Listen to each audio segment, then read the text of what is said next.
here we go. Do you remember last month, how many things I messed up? No? Okay. Thank you, March 2025. Yeah, I messed up the names and everything. Maria Ortiz, co-chair of Housing Health Insurance Services. The other co-chair is Joe Restuccio. and really quickly, first, as a reminder to all community board members, there's a hybrid policy that you can find on our website briefly because of to conduct business, there must be an in-person forum. We are expected to attend meetings in person unless you have some extraordinary circumstance or disability, and we have to leave our cameras on if we are virtual. Hey Dolores, second to the attendees of this meeting, if this is the first time you're attending, this is live streaming on YouTube. Please sign up to get updates about meetings and information in our community. If this is your first meeting, the run-up show is at first, there will be a presentation. Then the members of the committee ask questions and make comments. Second, the public has an opportunity. Finally, the discussion goes back to committee, and at that time, we decide to write a letter or resolution that goes to the next full board meeting for a final vote. And I think let's go around the table first. Maria Ortiz. Councilor Rogers, public member, community board. Joe Restuccio, co-chair, HHHS. PPS member. Katie Savage, member. Lisa David, member. Katie Stokes, member. Roberta Barnett, member. Ian Buckley, member. Dolores Rubens. Rachel Lee, member. Cornell Brown. From? From Eric Bodner's office. Your pen hands at the launch. Sorry. I'm guessing. Sullivan, CHTC. Christian Vantage from New Amsterdam Property Management. All right. Great. So, Thank you. we need to thank everybody for coming tonight. We do a little bit of housekeeping. There's been some miscommunication. First. Hold on, I'm online here. Hector Vasquez. Oh, I'm sorry. Oh my God. Hector. How could you forget? Really online. Yeah. I'll do my best to stay. Kevin Collins is online as well. Hello all. Betty Back McIntosh, up. member. So now we got all the members, right? And just there was some miscommunication here. Our agenda, we are not having any sort of formal discussion about 317, 319 West 35th Street. I did communicate this to the applicant's attorney in the last 2 days, as I sought to get more information to see if they were ready to come to us tonight. And the information was not produced. It was partially produced. I will note that they produced information that raises additional questions. So we're not ready for this, and we're asking them to come up back to us with very specific information. Therefore, we're not managing that tonight, and it will be taken off the agenda. Our only item tonight produced was partly produced. I will note that. Kevin, can you mute? Kevin? You can mute him, Maria. Yeah, you. Well, yeah. That was. When you were- that that was his voice. No, That wasn't my that's, voice. it was a radio or Yeah. television. No, that wasn't my voice. Give me back. Yeah. That was very odd. Oh. Yeah. So, for this evening. Wait, I'm sorry, Joe, just Yes, to confirm. Yes. So you're saying that item number 2 is being moved to next month? it is taken off the agenda for tonight, and it is rescheduled when the information the committee has requested is actually produced, so we can see it beforehand and get prepared for the appearance. And that may be next, When you said that we've asked for, so that was at our Yeah. meeting, at the, or this was new stuff that we were. it was at the February.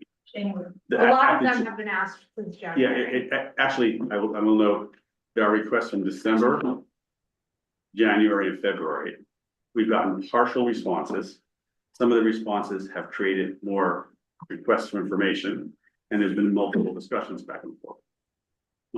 Please note that Nellie did send out a update with a series of meetings, noting what happened in each one of them. You can give that a look, get a sense of what has happened in the intervening time since our December meeting. There's been multiple meetings, both with Jesse, HPD, the owner's attorney, in order to seek the information that the committee requested. And you got a good guy award. You got a I'm a good guy award. we are continuing to work with the attorney very diligently to get the information brought to us. So Okay, it may be on our, it may be on our April meeting if we have enough to talk about. That's one of the problems. I'll just give you just one piece of information about this, and that is at the last meeting, the owner's attorney said they were buying development rights from the adjacent property. And they were not able to do that.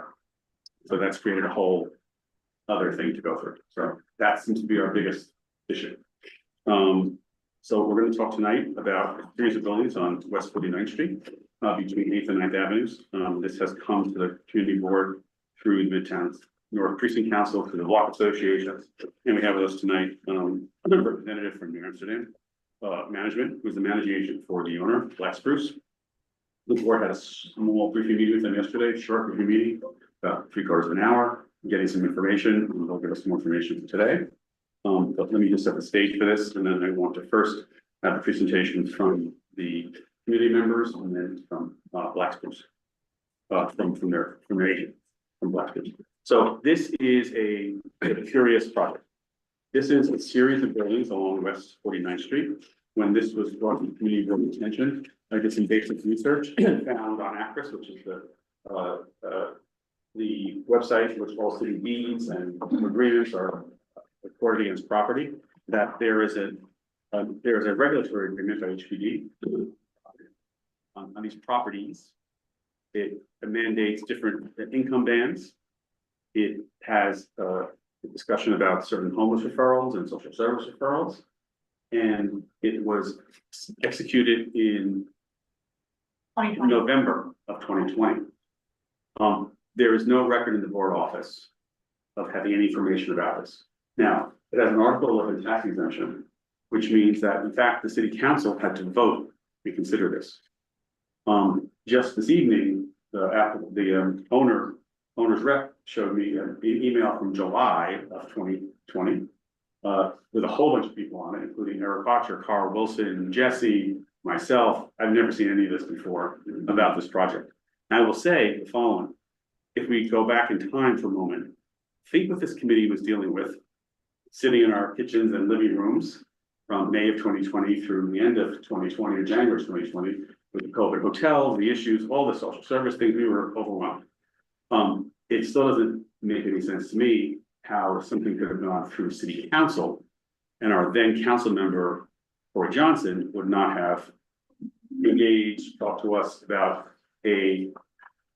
basically. it was Corey then, was it? In 2020, it was Corey.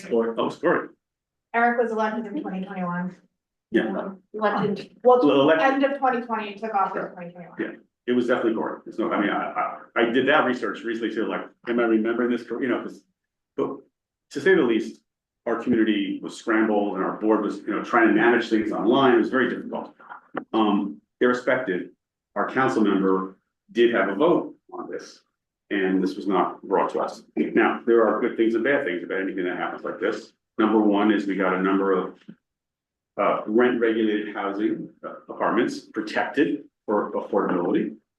But normally we would sit, this is analogous to the project that came to this committee, 354 West 6th Street. It was that single SRO, and we worked with them about getting them to put an elevator in, and it was Section 8. Like in other words, we would normally engage, just like Lantern, how do you do something? How do you make that benefit better? And also, where are the income bands, So for example, there's units that 40% of AMI in this building. That's nothing we ever asked for from as a community.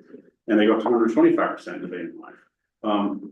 Where are there social services or not? Like we dealt with the SUS proposal for the 4 buildings on West 45th Street. And we went back and forth, better quality construction, what can you do? The normal things we do. So the continuum here is like the Lantern buildings at 330, 332 West 51st Street. That one on 56 that did not happen, the SUS buildings. So it's a normal thing that we do. So in this briefing the board had yesterday, we learned a lot. But we want to hear first from the Block Association and the Midtown South Precinct Council, and then we want to hear from the owner.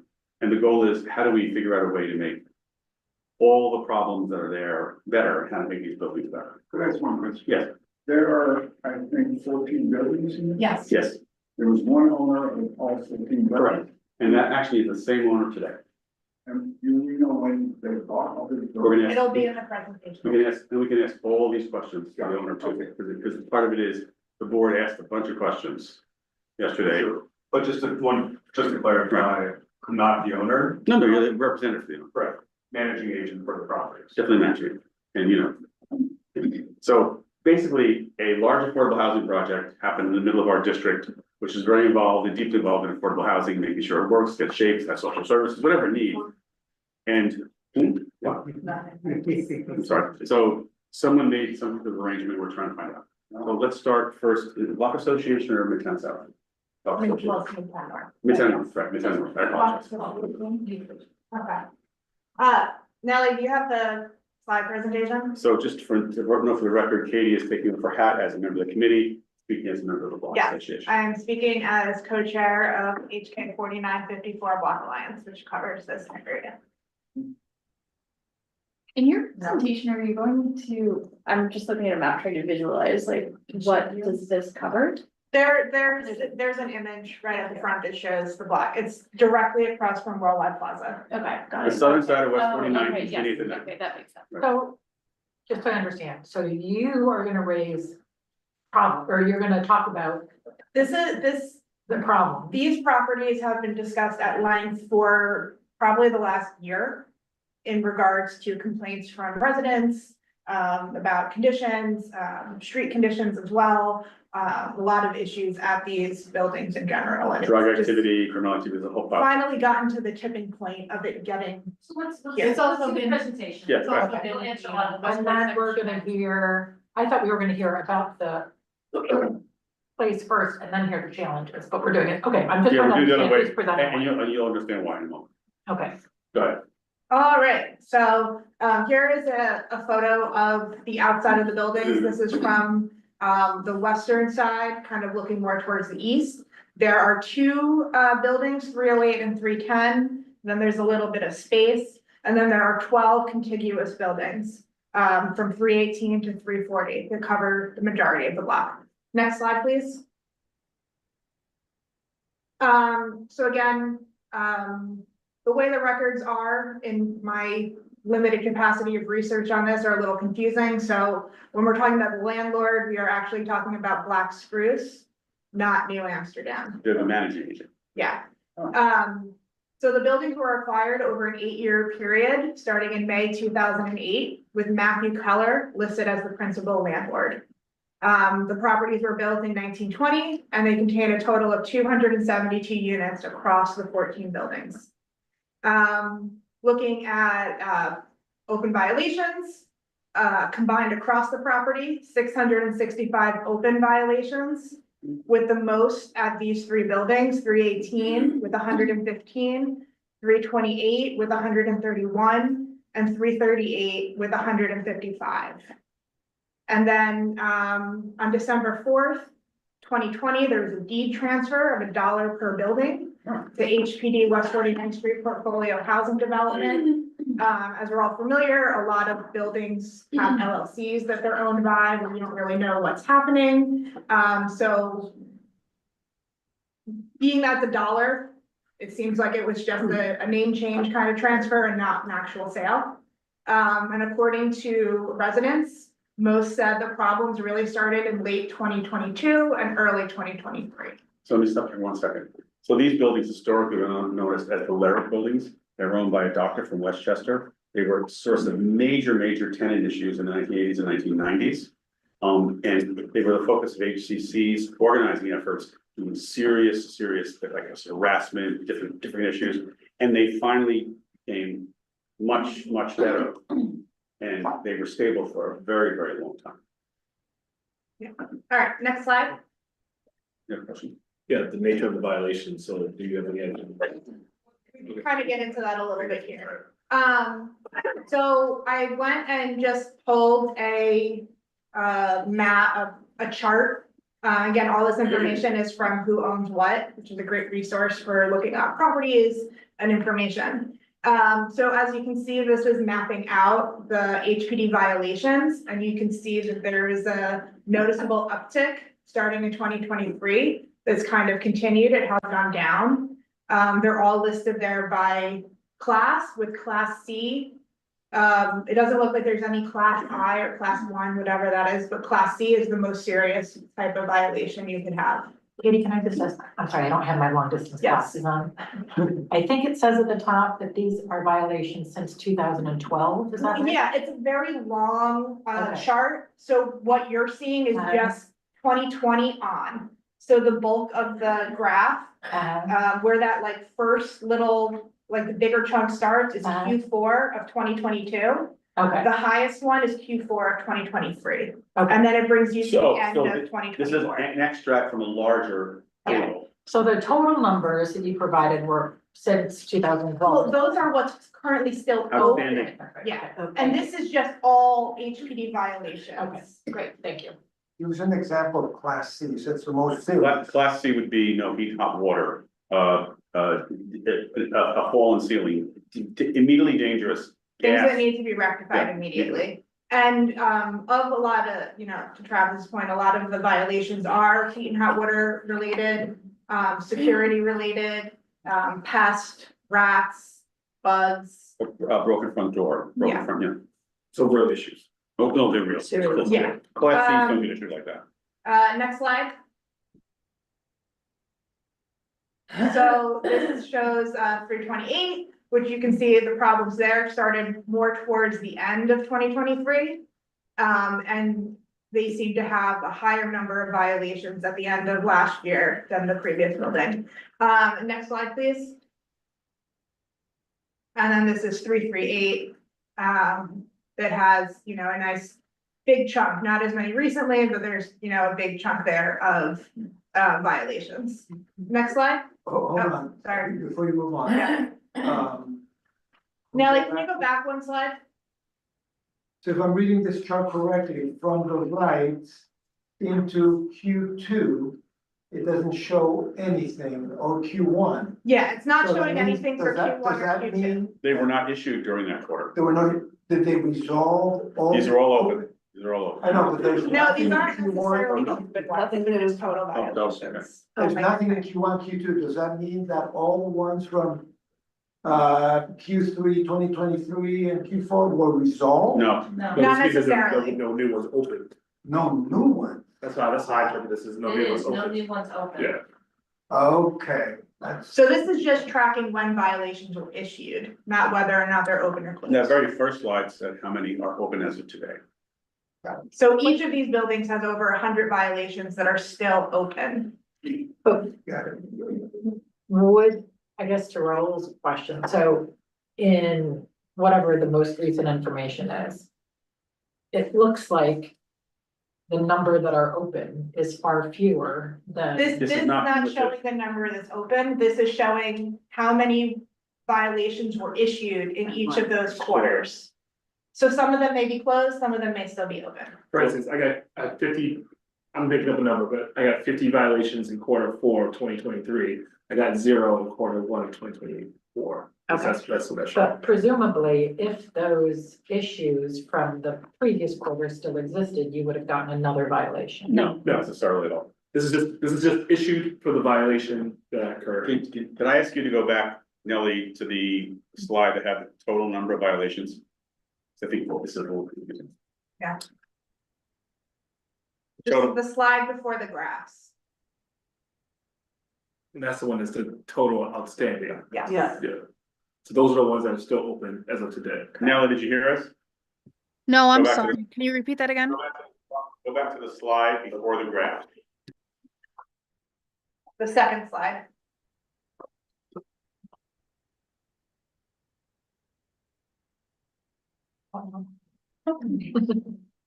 Not too big. I'm sorry. Give me 1 second. My computer is not working with me. It won't move. Hold on 1 second. All right. Welcome to our world. Like for Rachel. These? Oh, here.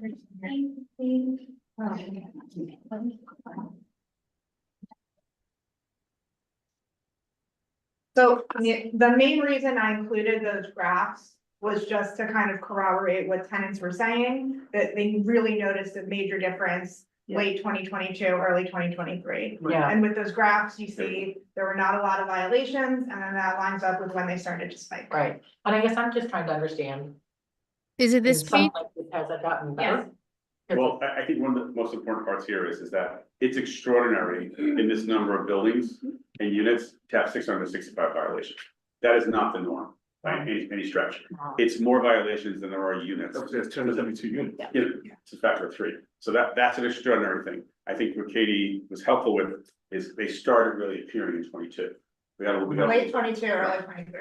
Then can you go ahead further, Nelly? Let's get past the graphs. Okay, slide 6. Okay, Yes. so, the regulatory agreement, as Joe said, it's Title 11. So some. Article 11, sorry.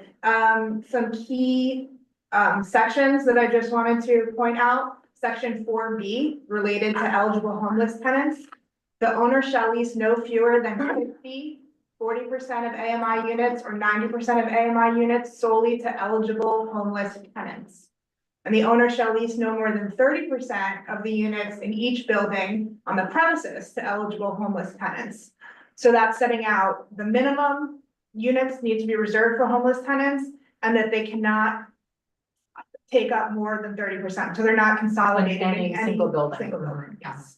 And section 6B says the owner shall maintain and operate the premises in a proper, safe, sanitary, and healthful condition in compliance with all applicable legal requirements, and shall make all necessary repairs and replacements, including curing all housing and building code violations in the time and period prescribed by law.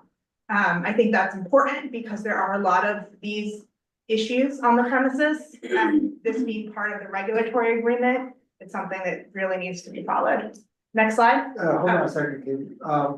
Why would a building owner agree to something like this? We're gonna hear this from the building owner when they speak. When the managing agent speaks, yeah. The agents, sorry. So, just something that I, thought was interesting because we do kind of go over this and it was included in the regulatory agreement. So of the 272 units, 64 are 40% AMI, 12 are 90% AMI. Joe may have to clarify this, but interesting that low income units are 125% AMI. Just totally correct. Which a total of 91. Occupied unregistered low income units also at 125 or 29. And at the time, there were 2 vacant 125% AMI units. And then there's a total of 23 market rate units. And then 51 unregulated rent stabilized units. So there's a lot of stuff happening across these buildings, which makes it very confusing, particularly for residents of the buildings. And just to note, like in the building we heard at conservation land use with the 3 units, the one taking a cure, those buildings on West 48th Street, that was part of a bank requirement, right? Where they had an investor that required the majority of units to be for 80% of AMI, right? And that was a specific thing. This is a regulatory agreement from HPD. And I will tell you, I do find really curious here, 125% of AMI is moderate income. It has never been called, Rebecca's good, Rebecca, right? Roberta's saying yes to 100%, never been called low income, right? And that's a very odd thing to put in agreement, because, Is the agreement, is the time of the agreement that occurred in the transfer of property for $1 to a different harbor that's unrelated? No, it did, because you can only have the regulatory agreement if you're a housing development fund corporation. And so in 2020, all the buildings were transferred to that housing development. From my fund understanding so corporation. far, we have more just some information from the managing agent. The same owner remains in place, created a new ownership entity. And that's specifically in order to take advantage of the Article 11 real estate tax exemption, which the city gave in exchange for these commitments. for these income limits. Could you go back and it was owned by somebody named Keller? Right. That's That's the current That's the- landlord listed on I record. want to say here, remember, it's never owned by a person. Okay. That's the principle of a corporation. We'll hear details, but it seems as if the same principles of the corporation, one corporation, set up another corporation, with the same And principles. they made the deal with HPD. Yes, Oh, the same people. Corporation A, Corporation B, but it's the same. And then- That's right, that's my In exchange for tax benefits. a real estate tax. And making Sure. these commitments. Yeah. And Yes. the city will give you real estate tax exemption if you now restrict the incomes on these units for this period of years. Got it. All right, next slide, please. So, also some other information about these properties. In 2015, when Letitia James was public advocate, she released a list of the 30 worst illegal hotel landlords. I think we all see the city's annual list of the 100 worst landlords. But at this time, Tish James did a specific worst illegal hotel landlords. And the top 3 were actually all in Hell's Kitchen. But we'll just focus on this one, Lighthouse West 49 LLC, which is a name that is also associated with the properties. And I heard that name specifically from a tenant who's lived in the building for quite some time. Came in at number 3 with 20 violations. In 2015. In 2015, yes. In 2024, a company called Lux Urban Hotels. With illegal hotel violation, different than the one we saw now. These are illegal hotel violations. Yes, all of these are illegal hotel violations specific. Oh, so not to the property. So, Yes, well, it is to the property because the property, they were being well, run as Airbnb as legal hotels. Well, I guess the question is it to the person who's renting it out? No, Not no, renting the these are property? the property. Okay. So then you have, this company, Lux Urban Hotels, that settled a lawsuit with New York State Supreme Court for $1.2 million for illegal short-term rentals that took place between 2019 and 2020. 11 of the 14 properties on 49th Street are listed, as well as 2 properties that are also managed by New Amsterdam and have the same landlord listed, in Chelsea. So it's a bit curious that of the 60-something units that were being used for this, the majority of them were at properties managed by this. So the Why thing, they had an agreement with HPD? I think that's the part Yes, that we're gonna talk to the managing agent. If the agreement was signed in November 2020. And between 2019 and 2022, the same addresses show. That's illegal hotel use, the violated the hotel. Violated the HPD regulatory agreement, right? all right, next slide, please. Okay. So now, getting into more building construction and maintenance issues.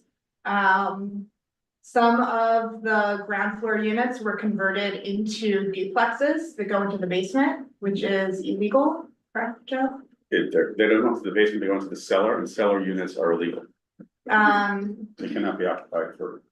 So these photos show a staircase that is, has a very steep slope, that it doesn't follow code, and the stairs themselves are very, janky.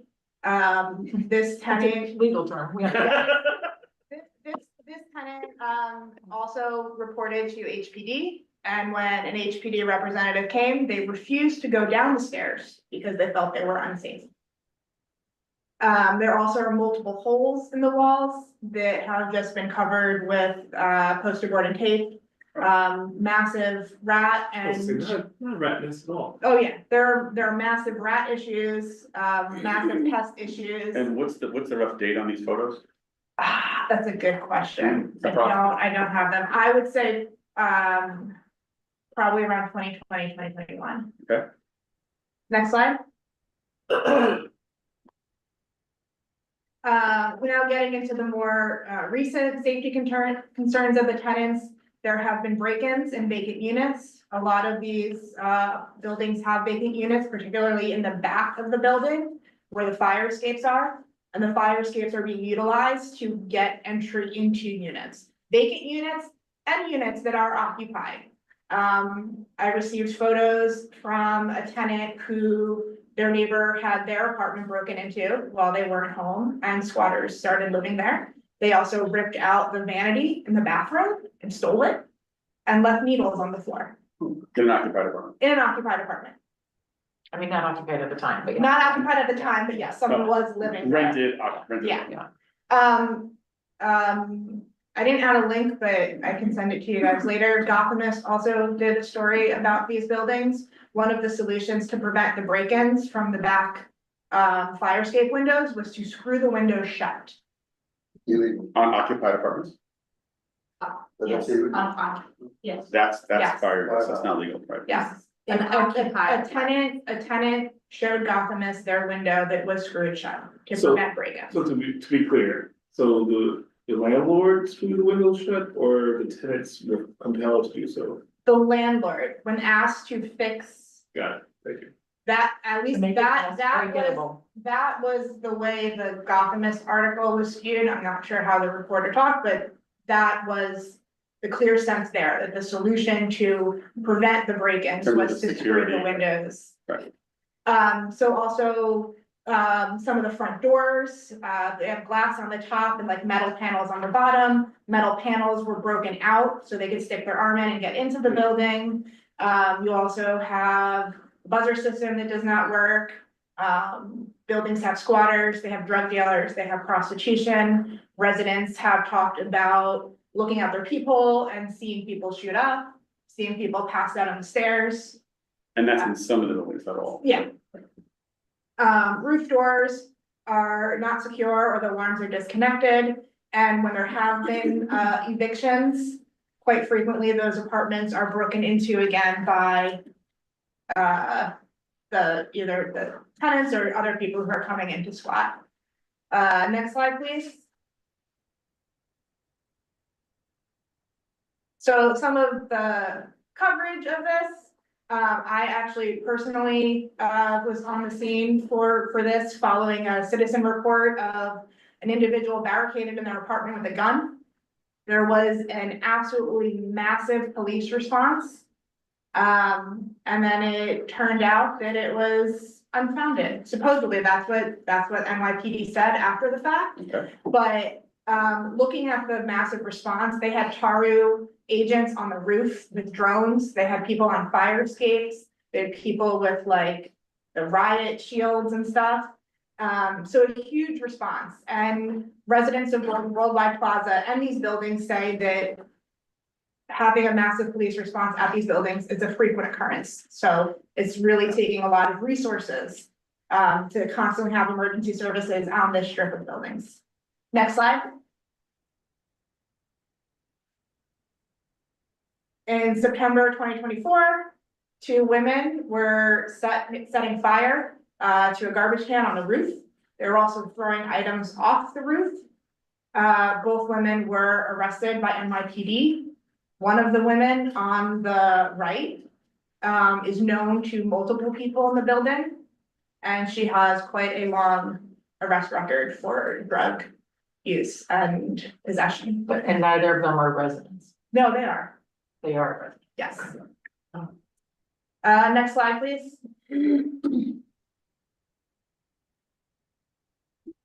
December 28th, Sharif Jackson, who lived at 332 West 49, was shot and killed at 2:54 a.m. following a verbal argument with an unidentified male on the street. Next slide.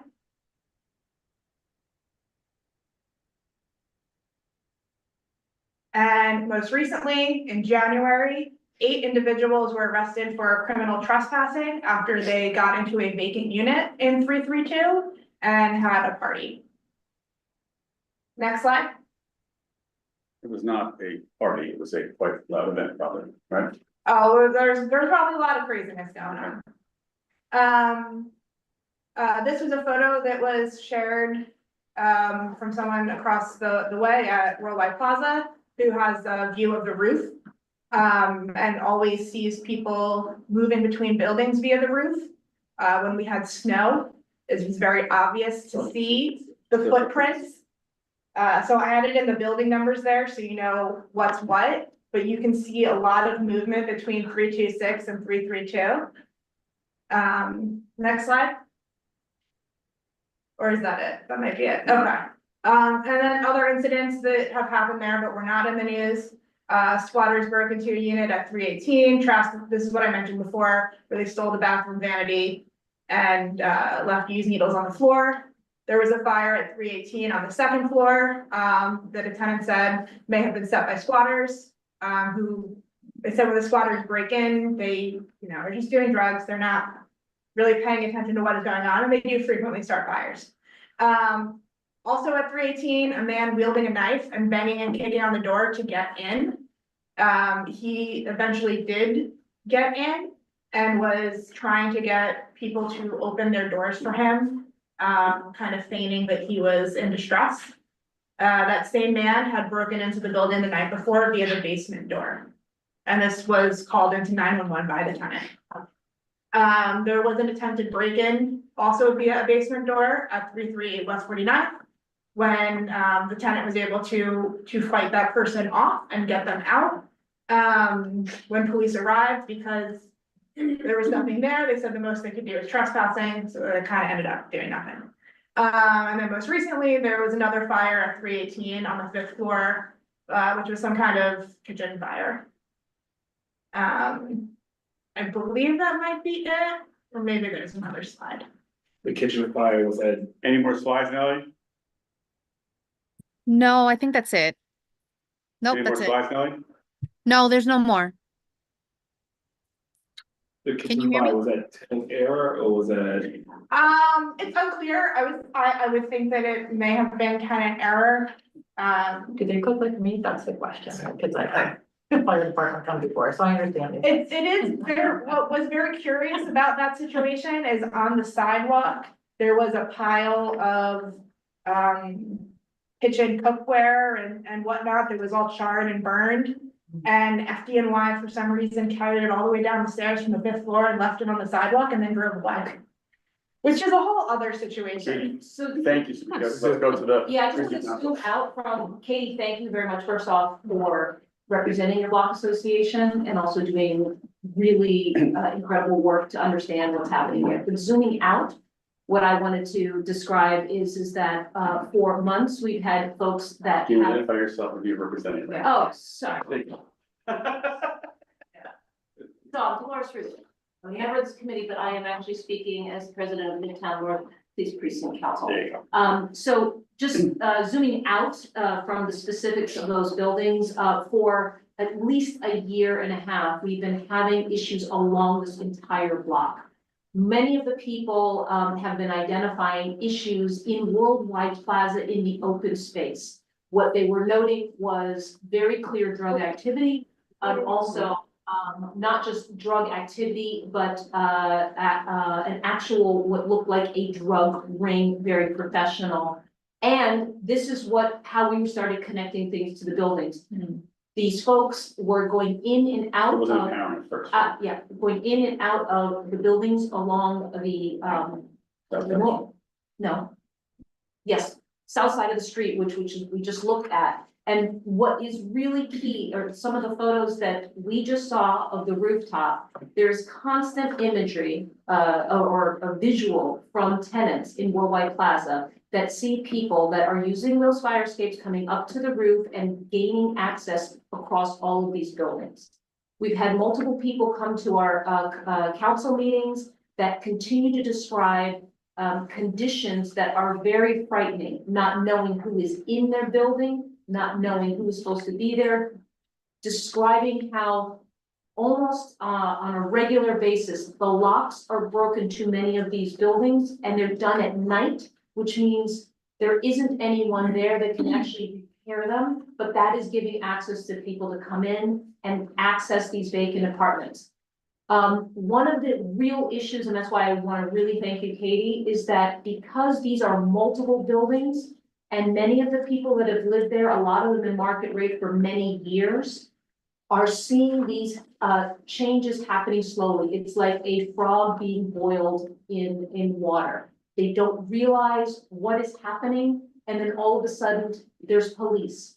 There are people wielding knives and wielding guns. It is extremely frightening. They go through their normal channels to contact who they think they're supposed to contact, and they're not getting the responses. So what, I'm really, So Lawrence, can you just flush that out a little bit? When you say they call who they think they should call, so they're calling the police presumably, are you saying No, that the they're police aren't showing up? conditions, they're calling their landlord, they're calling. Oh, you don't mean about like, I mean, obviously if they see somebody with a gun or a knife, That's they're not- calling the police. Yeah, and that's Okay. documented, which was documented in the Okay. presentation, that we had actual many arrests and police presence, et cetera. I'm talking about conditions in their building. Oh, okay. All of these changes are happening across multiple buildings.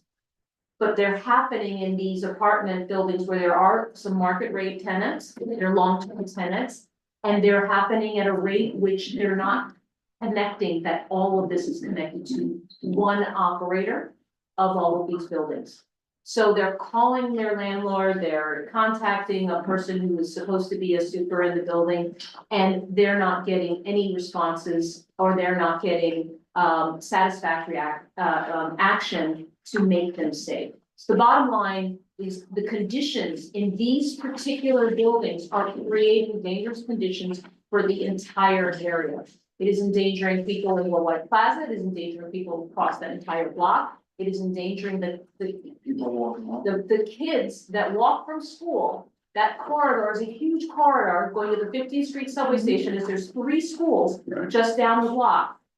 And there are drug dealers in that lot, and they are coming out of these buildings. There are also prostitution rings that have been reported and also confirmed in these buildings. Regardless of any type of agreement that they had with HPD, this is shameful, shameful that people have to live in these conditions when they've been reported. So I just wanted to go ahead and state that over a year, we've been hearing in the Police Precinct Council accounts of concerns and issues that hadn't been connected. People weren't understanding how this was all connected to either conditions in specific 14 buildings, whether that's the type of tenants that were being contracts were given to that they can stay short term, whether or not that was folks breaking in and squatting. It's a multiple array of issues that have come across this block that is literally creating this, not only a danger zone, but it is now a focal point for NYPD for the city, not just Midtown North. The entire city knows that this block is a problem. They're focused on this block, but how it can be easily fixed is figuring out what's going on in these buildings and correcting these problems. So that's what I just wanted to put from that in. I live right around the corner from 49th Street and 48th Street.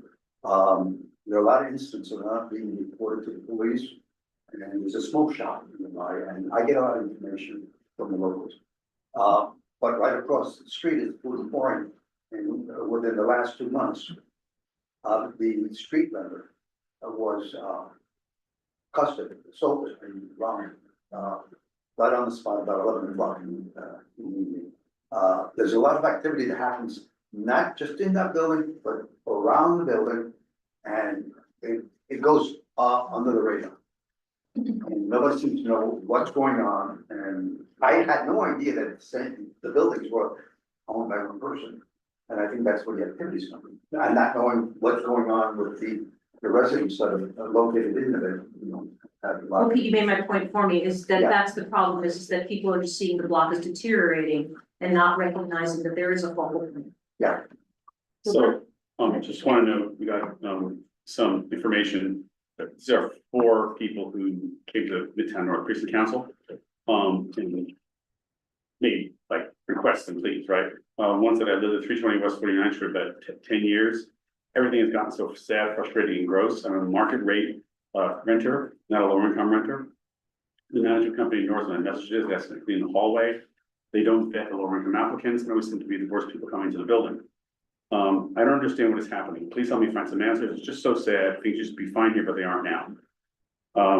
Another person, I've lived at 320 West 49th Street for 17 years. I'm non-governmental or rent reduced. Until Amsterdam Properties took over, the building were well maintained. Now, in the last few years, the issue here is not about assistance, it's the people that have been brought in are very serious. We've had 2 fires, shooting Indian death, and drug deals on the front street. Amsterdam is not responding, I cannot get anything fixed. My intercom has been out for 4 years. The lady who set fire in my building, and led away on a stretcher, she's back, she's still living here. We've had break-ins, drug deals, and fires, and Amsterdam's response to call the police. Housing is fine if you rent to tenants with no drug criminal background. They just care about getting paid from the government.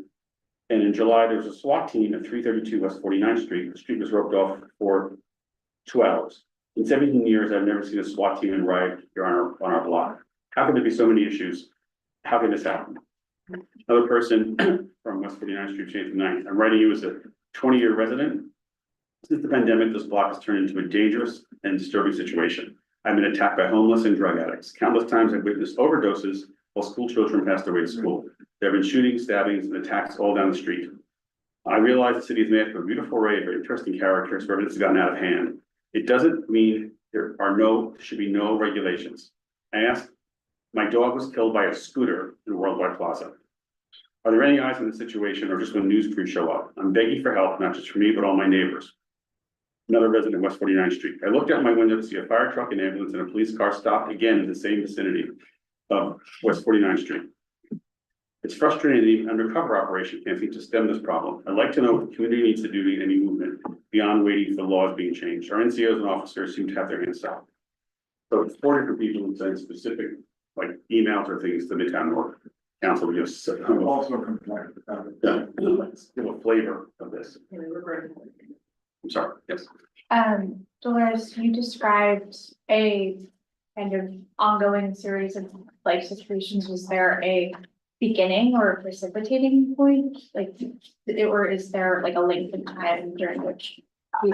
I think that as Katie had outlined, that the increase of problems started 2021, 2022 and have ratcheted up. So in terms of folks coming to the police precinct council, again, I think just as Pete was describing, people know that there's a problem. You have one person who shows up and saying we have an issue here, and a lot of it was focused initially on the plaza, in Worldwide Plaza, in the open space, because it was very clear that the drug activity, but until people started getting more information and also it being documented where some of that traffic was going from the plaza into, and it became more apparent also to law enforcement with arrests having been made, and being able to get inside some of the buildings when these calls are made to understand how this is all. I have a question to Joe.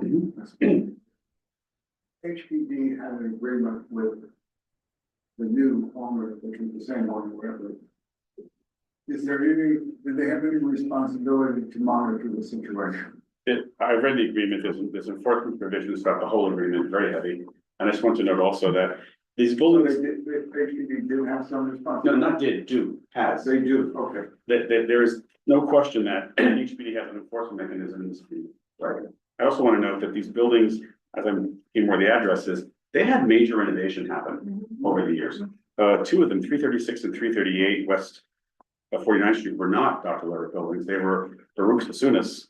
And that was the subject of horrific harassment. Everyone was vacated out of those buildings and they were got renovated. And the block was beautiful. And that block, I mean, I watched like the sort of like waves of change here. So we're not talking about the starting point. This is being dilapidated, poorly maintained housing that had a lot of problems. These were buildings that had major renovation, either gut renovations or major renovations. Yes. The renovations that took place, they took place because there was a give back to the community. No, this is all prior. I'm talking about, This is prior to this owner. Prior to the current owner, there were major renovations. That's right. But that was as a result of the rural. No, you're confusing that entirely. Those are buildings on 9th Avenue, one on the corner. That's part of the Worldwide Plaza deal, not these buildings at all. Okay.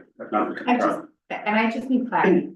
The current owner is, The current owner is Black Spruce. right? And has been the owner for how many The years? principals of that, the principals, meaning of that entity.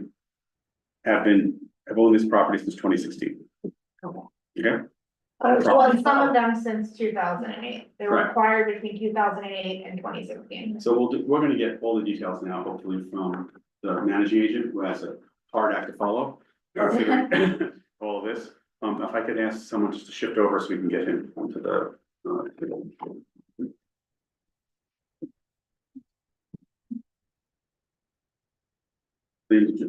Oh, no, it's Roberta, stay, just. Shift over. We already Squeeze over. bring in up the chair. Yeah, we have lots of them. Yeah, I'll just get rid of that. So now we know, Christian, you're not gonna have answers for all these issues, but you're gonna give us first, as much as best as you can, the background of how this development happened. Yeah. You can talk about the email you showed me, everything. Let's talk about what it was about, and then we'll talk about how to deal with the current issues and how we will work together to solve it. Yeah, absolutely. And so my name is Christian Bandage. I am with New Amsterdam Property Management. So we are the managing agents for the site. And I'm here in person to, first and foremost, show that we take these matters extremely seriously. We're not absentee managers. I hope that this conversation will be collaborative, and going forward, absolutely do want to work with various agencies and groups represented here to resolve some of the situations. And I think there's obviously been some very unfortunate press as to what is going on at these situations. And I do think that once I give a little bit more of the full picture as to what we are as managers also dealing with, and how we are working with NYPD and the housing court system, I think that that will give a full picture as to the severity of the situation and how hopefully we together can work to resolve this. So I do want to just note a few things just to maybe connect or give context. Black Spruce acquired these sites in 2016. New Amsterdam was also managing the sites in 2016. So I know that there was a period specifically around 2021, 2022, when there were either be it violations or recent activity on the block that have increased. It's not that New Amsterdam just started to manage around that time. New Amsterdam was managing previous to that time as well. And during that time. And during. Previous and during. So when things were not to the severity as they are now, and I would all say going well, we were also managers then. Yes. Did New Amsterdam ever operate under the Lighthouse West 49th LLC name? I'm not familiar with that. And I'll also say, I guess, I'm not trying to maneuver around that question. You can say I don't know. I don't know. That's better. Yeah, I joined New Amsterdam about 1 year ago. Okay, so there's some information that predates me. I'll be happy to follow up and get you, We normally do, people raise questions and you get back to us. Yeah, so I'll gladly take that down and get back to you on that. I think that was the illegal accounts From 2015, yeah. before Amsterdam. Well, Black Spruce acquired in 2016 and New Amsterdam, so maybe Lighthouse West 49th were the owners prior to Black Spruce acquiring it. I'm not, While yeah, New Amsterdam. I'm not familiar with that entity. I can say that that entity is not part of the ownership of what owns the buildings today. Yeah. So there, I think, and I want to just, because I think there's a lot of questions as to New Amsterdam as well. And I just want to give this context and I'll speak more so to what's happening at these buildings. New Amsterdam Property Management, we manage over 200 buildings in 4 out of the 5 boroughs in New York City. We manage over 7,000 units.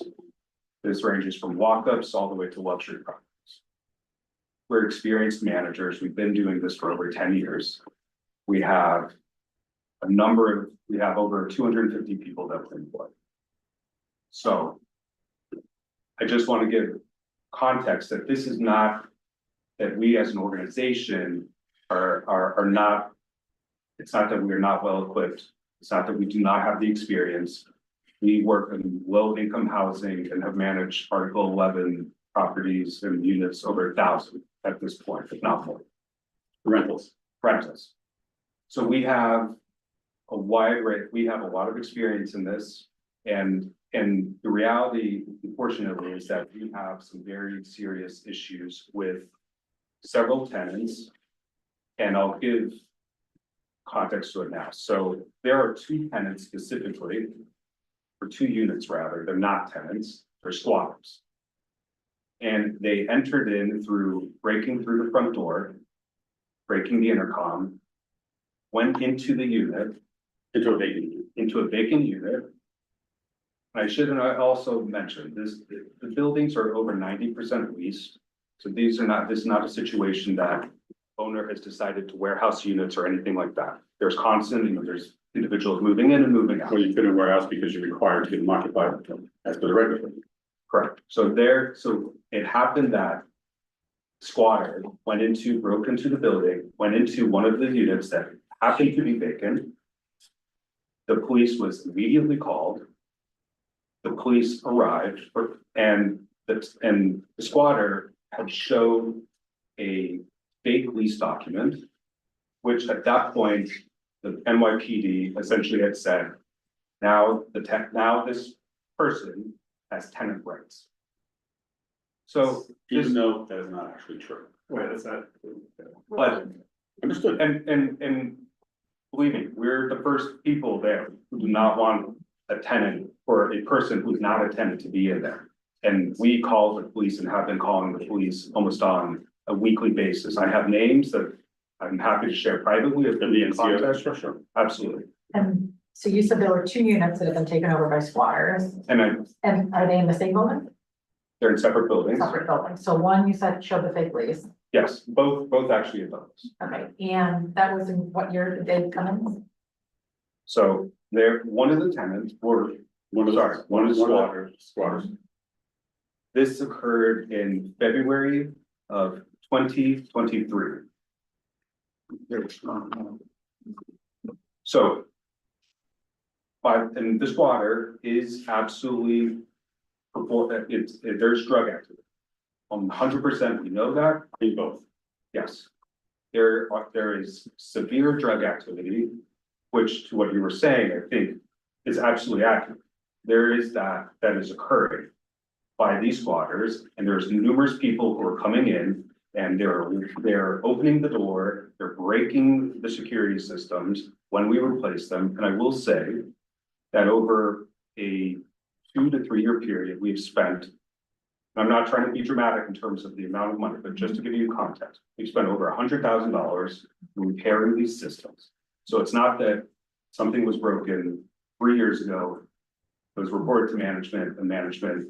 And what was the date of that first quarter? February. And the other one? The other squatter is April of 2024. So the first squatter, just to go back in terms for February 2023. Once the NYPD said that there was tenant rights, we immediately went to our legal attorneys to perform legal action.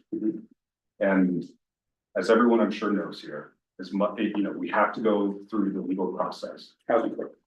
We have to go to housing court. And we've spent tremendous amount of money while the attorneys doing that as well. So it's not for a lack of resources or desire to remove these people. This, and I have dates here, the eviction for this squatter. Does anyone want to take a guess on when that happened?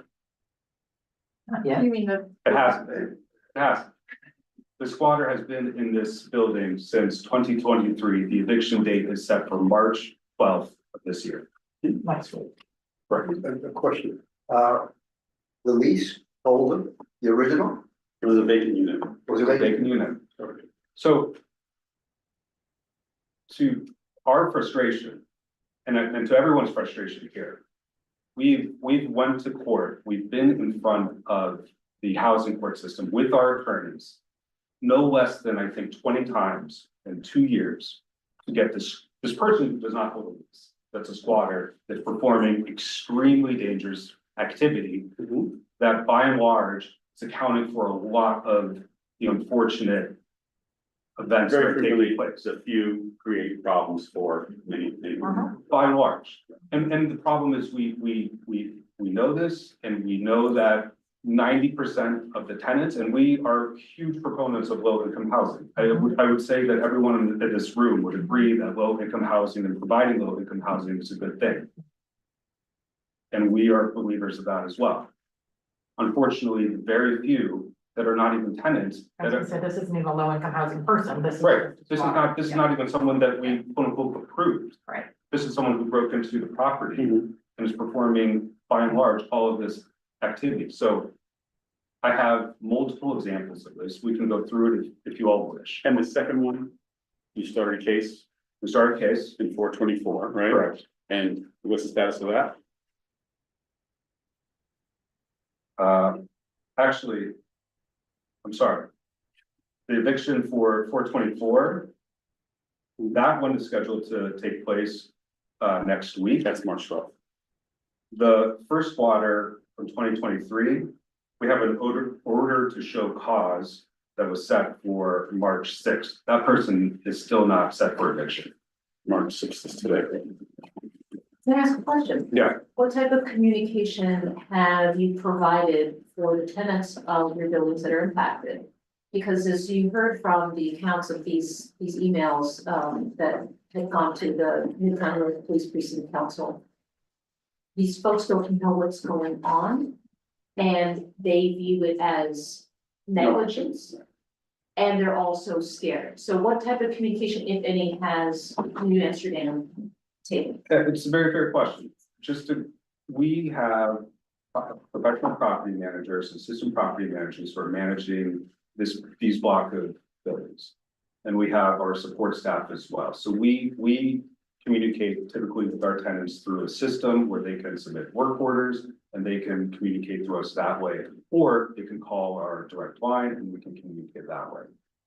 We have, and I understand what was written there, but by and large, again, we do respond to tenants. We do let them know. General communication. Yeah, my question was really so I'll be very, very specific. Sure. If I lived in that building and I knew that there were squatters and there was illegal activity, I would be very upset that I found that out and it wasn't my landlord saying, we have a situation, we're working on it, please report anything, here are the people you can contact if there's a problem, here are our partners with NYPD, et cetera. Have you had any communication with our tenants that allows them to understand that there is action happening and there's also risk? Well, to that point is, I will have to go back to see if there was general communication set, but I do think on a one-on-one basis, as specific tenants can reach out to the property. I gotta tell you, I gotta help you there. This is the issue. So one of the things we're here about is resolving things, right? We know from experience that one-on-one stuff is just fine, but you need to, and something as simple as there is a squatter in an apartment in your building. Please be aware of this. You don't have to say where, people are gonna know anyway, right? Sure. And you give people just a weekly update as that we have been in court, we are doing this, here's what it is. Tenants. Actually, Joe, sorry, just interrupt for a second.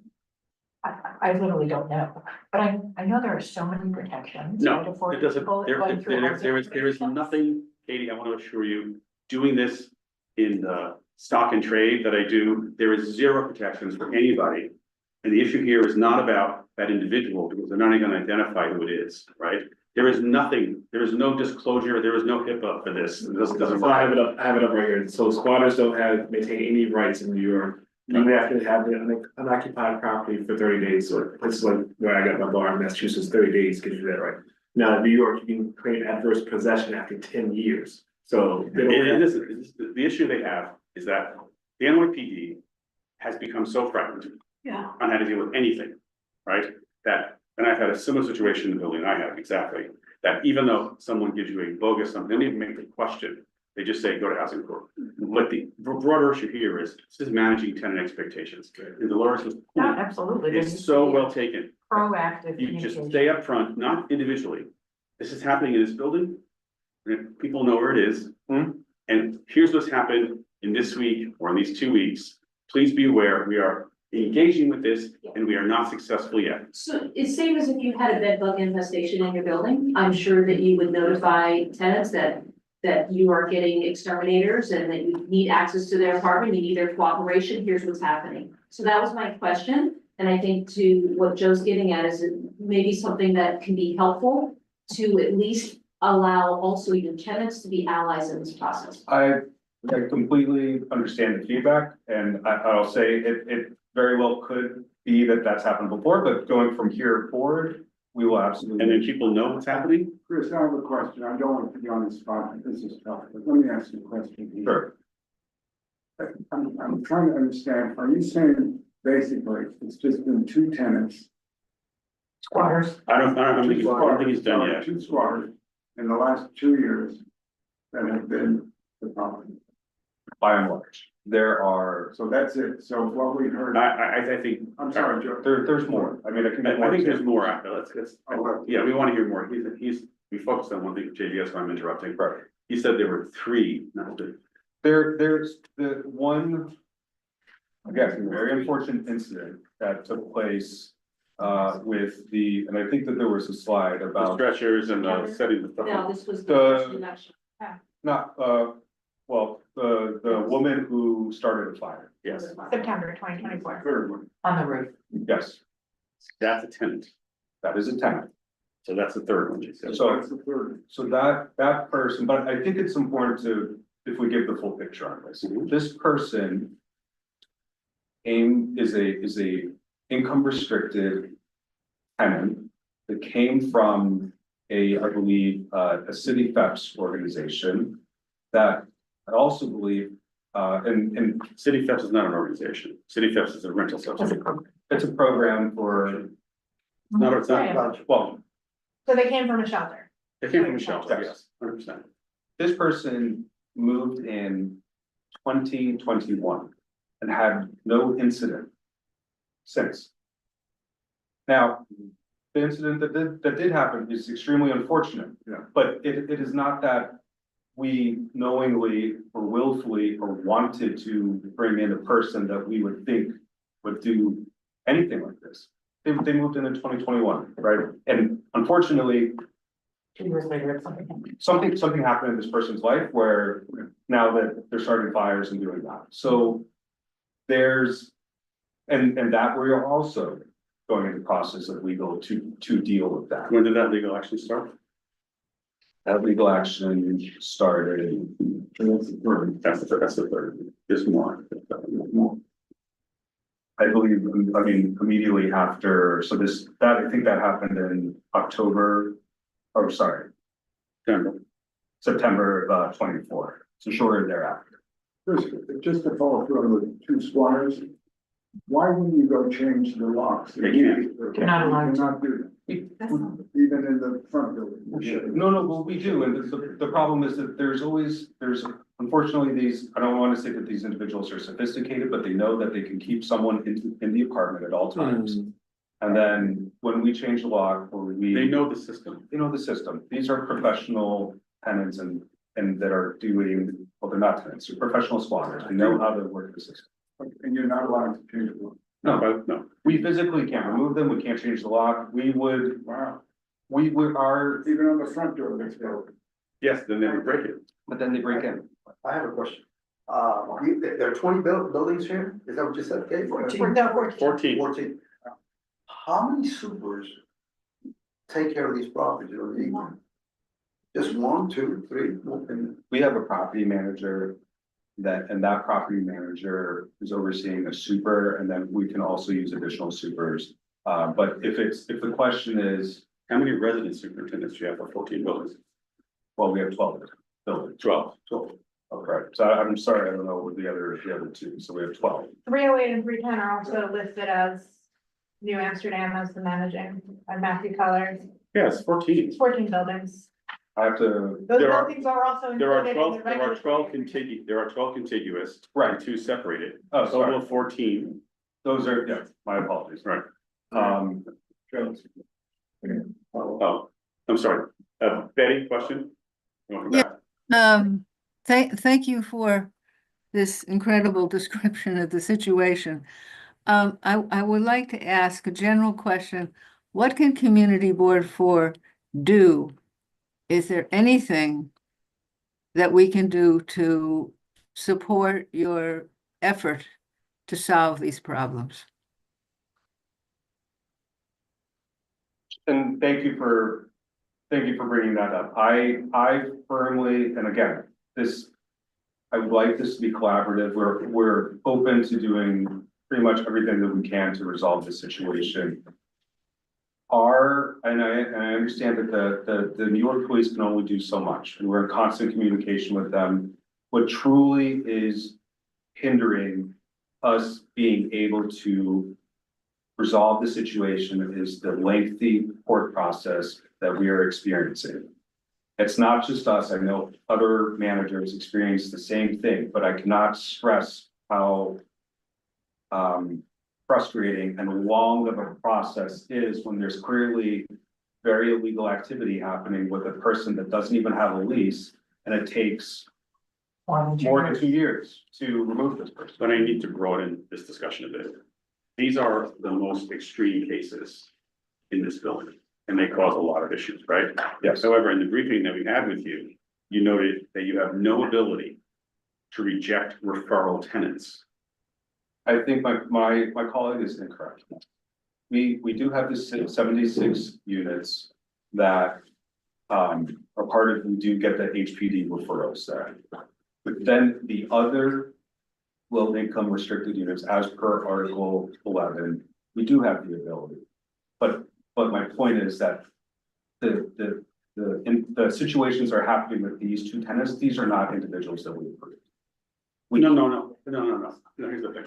In the fog of war, our job is to clarify and bring information out that's very open, right? Yeah. I have to ask you some very specific questions. Today, how many vacant units do you have in the buildings? 20. 20. Of those 20 units, how many are income restricted? How many are what? Income restricted, I believe 3 are. 3. Okay. Are the rest of those vacant units all not income restricted, but stabilized, or are they marketable? I believe they're market. They're all market. So therefore you have 17 market rate units that you cannot rent, have not been able to rent. Any purpose for that, or reason, because conditions, or I'm asking this. I don't know. Well, it's just market conditions. I mean, we rent units all the time, so it's not that we're not holding the units or anything of that nature. No, not saying they're just not rented, which means there's more. And I'm sure they'll be rented 30 days from now. Okay.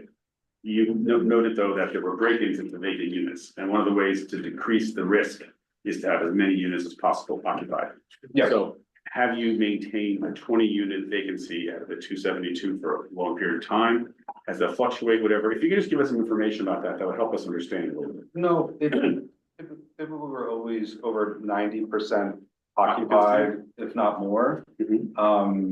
So there's never been a period where we're actively, half of the portfolio or half of the block is empty on purpose. So then the next question is that when someone is referred from a shelter, they frequently need social services to succeed and to be, work out in buildings for independent living. In the regulatory agreement that I read, it doesn't seem to have any connection with any sort of social services, needs, anything at all to help someone succeed. I think that's right? There was no provision. Because we live in lots of buildings that have a homeless cohort in them, and then we work with social services, or that they bring, it's all sorts of mix and match things that happen. So there's whether it's organization or agency, there's gay men's health clinic. They've referred individuals. That's a referral source I'm talking about. the obligation through this regulatory agreement to provide social services for people who are referred or are coming from sort of difficult or social service needy circumstances. And what I was saying to that is that organization does provide those services. Now I have to go back to the regulatory agreement to specifically say, to see that if, I don't know, I understand. Everyone, there's no, they refer getting services. Yeah, I see nothing in the regulatory agreement that obligates as part of the quid pro quo of the restriction and the benefit for you with tax exemption to provide a social service to need tenants. Because As the manager. as the owner. So in other words, for example, Katie, for SUS, they came to us and said, it's social service light, blah, blah, blah, we're doing this. Right. We're gonna provide services. When land between, they're gonna provide In services. the building, because they're, like, everybody in there is gonna need it or open. Right, no, but it wasn't, the building was not 100% almost whatsoever, Right. you know, so that sort of thing. So that's what I find curious, because HPD's deals have always, when they're doing referrals, have some sort of social service component requirement. If, so Anthos is another group that refers to us, they provide social Yeah, I was gonna services. say, so like, I And know, Gay Men's Health Clinic also provides the Yeah. services to the people that they're. I'm gonna referring say to. again, and I'm not gonna confuse this anymore, Yeah. right? It's not about the referral source that provides social services. In the deals that we've seen so far, there is a social service component required as part of the regulatory agreement. That is not, if I make a referral through Gay Men's Health Crisis, right? Somebody may or may not follow up, as opposed to the requirement of a social service provider that is required to do, 10-day, 30-day, Right. 60-day check-ins, because that's a requirement through a regulatory agreement.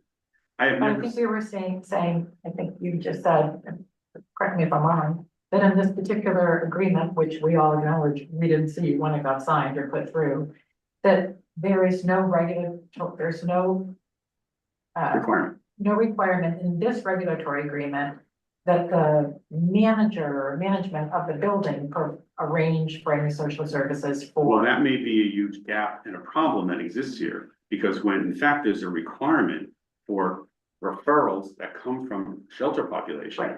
So it sounds like this would be something, Right, if we had any right.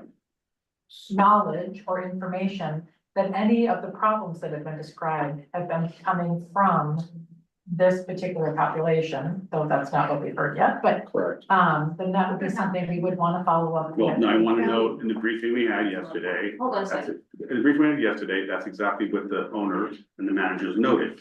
That they have issues with some of the referrals because the folks don't have proper support. So that's the Okay. kind of thing, so that's the kind of thing that we could help assist Yeah. with.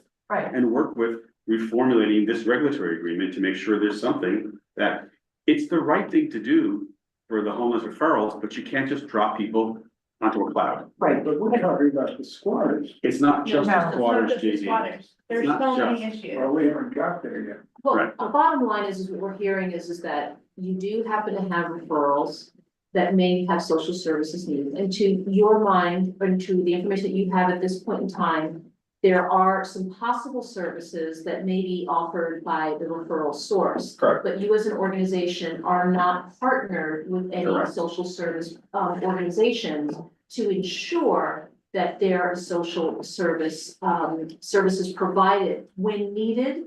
Or as an and- early and- warning. And also as a way of monitoring so that you don't run into these problems. So what I would suggest very strongly is that, We have no lack of social service organizations in yeah, our that community. that it's a takeaway for you to find out, how your organization could be partnering with social service providers to ensure that these services are provided, whether or not it's in the agreement or not, if it's in your best interest. Yeah.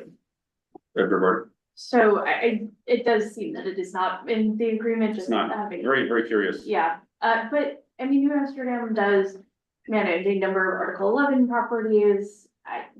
Are there social service integration or cooperation in any of New Amsterdam's portfolio? We don't have the same types of issues Okay.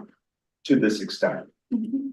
And that's why I don't mean to, points very well taken, in terms of social services. And there are, eventually, as the example I said, a person who came in 2021, exhibited and was referred and cleared all of the checklists, and then something happened, And then was fine for 2 years and then something happened. and then something happened. I can give you a population of like 40 of those, like that, trust me, happens all the time. That's why you have services connected with the building, make sure to. And it's make not sure like success. now you are taking steps in connection with that person.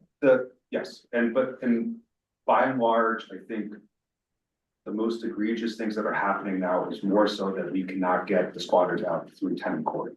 That is the issue. I think the shooting in front of the building, was that a rent restricted tenant, income restricted tenant? We do not know who that person is. Who was shot? The shooter, Who did the shooting? there was a Yeah. tenant, Right in the front of the building, right there. tenant, Yeah, they were identified in New York as a tenant. tenant. I'm sorry, who was the shooter or who did the The shooting? person who The got person who was killed. shot, who was killed, Lived in the building. was identified as a tenant of 332. That person, I will find out. I don't have that information. I'm just saying that the issue is that the constellation of anecdotal information, right? Points in multiple directions, right? One is, there's clearly a problem with the squatters. Got it, fully, and how can we help? We have to figure out how we can do that, because we as a community want to assist with that, because that's the stabilizing force on the whole community, both in the building and outside, right? Second, the referrals. If you have been compelled or you cannot properly screen referrals have to be screened for success. That's it. Always happens. And if you don't have social service, we worked with a group called Lantern on West 51st Street, 2 buildings. They particularly for income purposes chose to have the most social service needy tenants. And they didn't have a proper setup for this at all, and they created a huge problem in the building and on the block. And it became, Katie, like it was a 2-year problem. I just need, I agree with that, sentiment. I do need to say that my colleague yesterday on that phone misspoke when he said that we are not able to refuse a referral. Right, I would, though, not at this moment, but as you go back to your office, probe a little bit further on that. That's not, there are issues with this across the city portfolio. Without question, right, that people are referred to the not proper, this is independent living, right? Apartments, people get rent stabilized leases. And there are many folks in the social service world on the city side that just want to empty a shelter bed and really don't care about what the solution is. We have great groups like services of underserved, we know we're gonna work and engage and do all this kind of stuff. We want to help and assist you to make sure that people can succeed. And they're not people who are totally inappropriate to be in independent living. We have- need heavy support housing with that, I that's think in you're Vermont. saying you have that ability and you.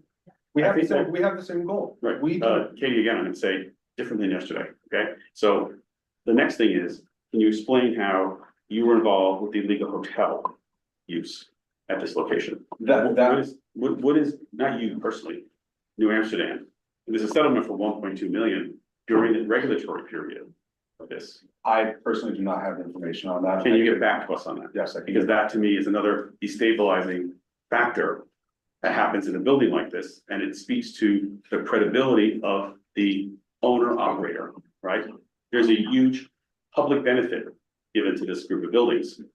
And we have a settlement for $1.2 million for running illegal hotels. And it would be interesting to know, I think, if, when you get information about this, were those apartments that were illegally rented, or, were they market rate apartments? You know, was it? Were they the restricted apartment? We have no idea. Apartments, we would, yeah, we would like. Because these are issues broader that we want to cooperate, working to figure it out. This is like a default issue under regulatory agreement. If an owner allowed, for whatever reason, units to be. This is a preservation, it was called a preservation deal. In other words, parts of the housing department came together and said, we can preserve these 14 buildings, income restrict certain units, preserve the rent regulated units. And if they're being used for total profit source for hotels, that's not a good thing. And I know it's cleared up now, but it's going forward. How do you not get into this? I thought he said Lighthouse was restored. It's. But there were it's a two. second. There was also an organization called Lux Urban Hotels that was operating out of 11 of the buildings on 49th Street. And also 2 buildings in Chelsea that are managed by New Amsterdam. Correct. So it's just curious that this one organization was running illegal hotels out of 13 properties that are operated by New Amsterdam. And and again, we know going forward, we're trying to figure out the pieces, because we don't want to be in this spot again. Because I did read the regulatory agreement, the last factor is violations, right? Yeah. Now, 665 violations, you are clearly compelled, but I read much deeper than Katie's summary. You must maintain and correct violations. Now, that's extraordinary, that's 665 open violations. And even if a lot of them, water violations, you correct them, you pay fines, you go and you get rid of them. Why would there be today that many open violations in the property that you're managing? So again, I think context is helpful in this. Yes. And we would be more than happy to show you the violations that are cleared and that violations, a building is never going to get to zero. I understand that 600 plus. 665 is not a zero. Okay. There's one building, I think you mentioned 338 had 155 violations. 50 violations of the 155 are from 2 units. Okay. That will Those not squatter units? 50 or? 50. They're not. He will not allow us access. So you go to court and get an access order. Okay, now we're going back to court. Well, that's what any owner does. after- Wait, you are in court with them? No, but when They we, can't access. Right, I heard that. But I heard also you can go to court to get an access order, so You go to, you get holdover action and you ask for an access order. that takes a very long time. It does not take a very long time. I'm sorry. It takes time, it doesn't take a very long time. This also ties back to the social services conversation. But are those income restricted units? I have to check there. So I'm just saying, having worked with income restricted units all the time, and there are tenants who are cooperative or not. Right. And we have someone who's constantly either breaking or causing problems, you bring a holdover, you go to court. And the judge orders access for the owner to repair and clear the violations. That's a very common thing. It doesn't happen in a day. I'm not making this up. I'm not saying this is like, oh, in 2 months you're done, but it happens in much less than a year. The information I will show you, I think will illustrate that we do take violations seriously, we clear violations. Unfortunately, I do think that we have probably more violations than an average building does, because we do have some of the low income housing that we support. And there are typically more calls for a violation that ultimately gets recorded and then ultimately we remove. Now, we request dismissal requests on a monthly basis. And right now, one of the buildings that you mentioned again on your report, we're scheduled for April. Not because we want to do it in April, we want to do it sooner, but that's when we got scheduled. So I think context helps us. We're not trying to having violations for us as a managing agent is a very serious thing.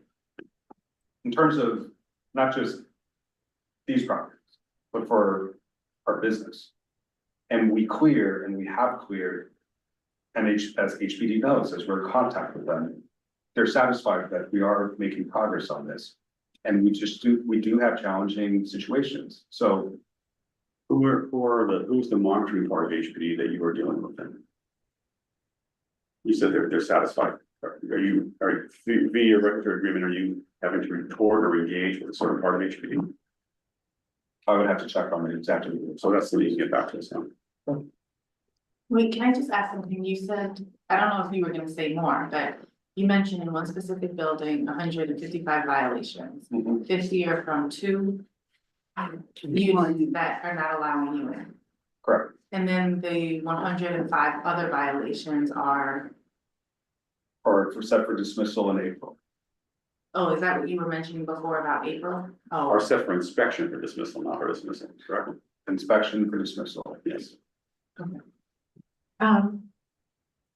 I was just wondering, so you mentioned obviously the 2 buildings where the squatters are, that they keep breaking the locks.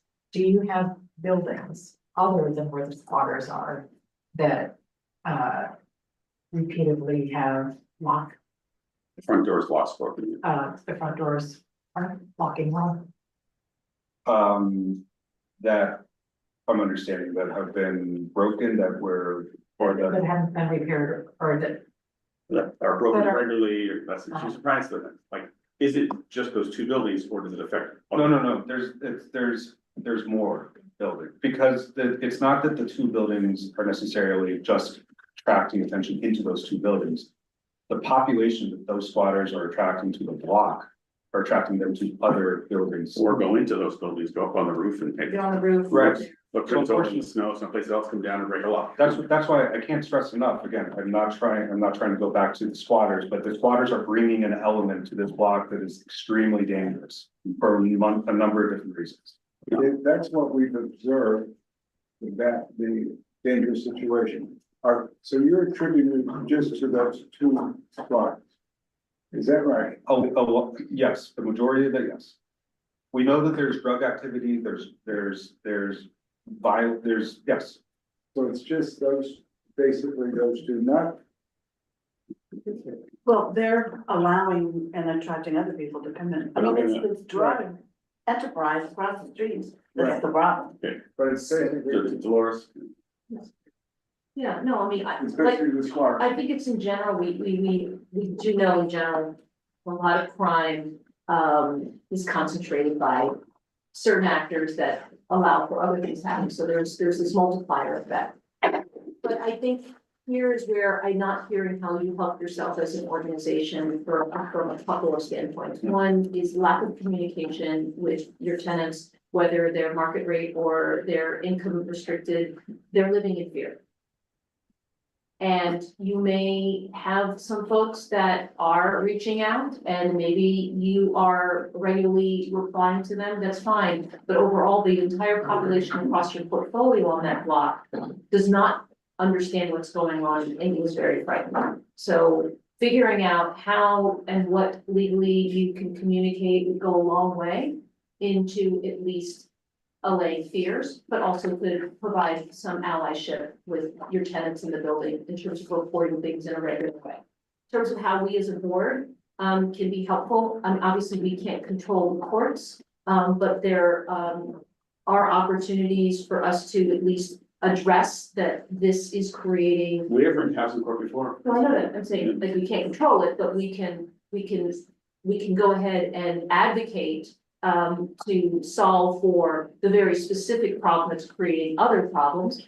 But the fact that there are these violations, and they may or may not be tied to some of your income restricted tenants, you're hurting yourself by not ensuring that there is some pipeline to social services for those that need it. If they didn't need it yesterday, they may need it tomorrow. you said that they are, many of them, I believe, are getting social services. I'm gonna again, Not Katie, necessarily. I'm gonna say this with someone correct here. Yeah. Is that if a referral source sends you somewhere, they have no obligation to follow up with you. If you, as part of the ownership structure and the regulatory agreement for the building, which most of these buildings that take homeless referrals do, it's a different story because they're required by a contract to follow an individual. So, Right, Very, very different outcomes. so I'm just right, gonna. which they don't have that obligation. Sure, But yeah, you're saying that you so would. that's what I'm gonna We can- finish. Whether you have the obligation or not, what I'm saying is you can help yourself by seeing how your organization can partner with some social services and identify those of your tenants that may benefit from having those services. And also somehow you need to be more transparent around the issues and violations. I think that if tenants were to understand that this is not because you don't know how to fix a boiler. Or you don't care. Or you don't care, that would be helpful. So again, I think that you can help yourself, but we also can help you by advocating in the case of not being able to expedite your situation with squatters, but you need to be a better communicator to the tenants of it. I have a question. I do think, Dolores, what you're saying is correct about communicating more, but so I have a question for, I don't know if you would be answering or you would be, but I'm hearing a lot of safety issues. Yeah. And safety issues, communication doesn't address safety No. in the way that I think it does. I think it does address something.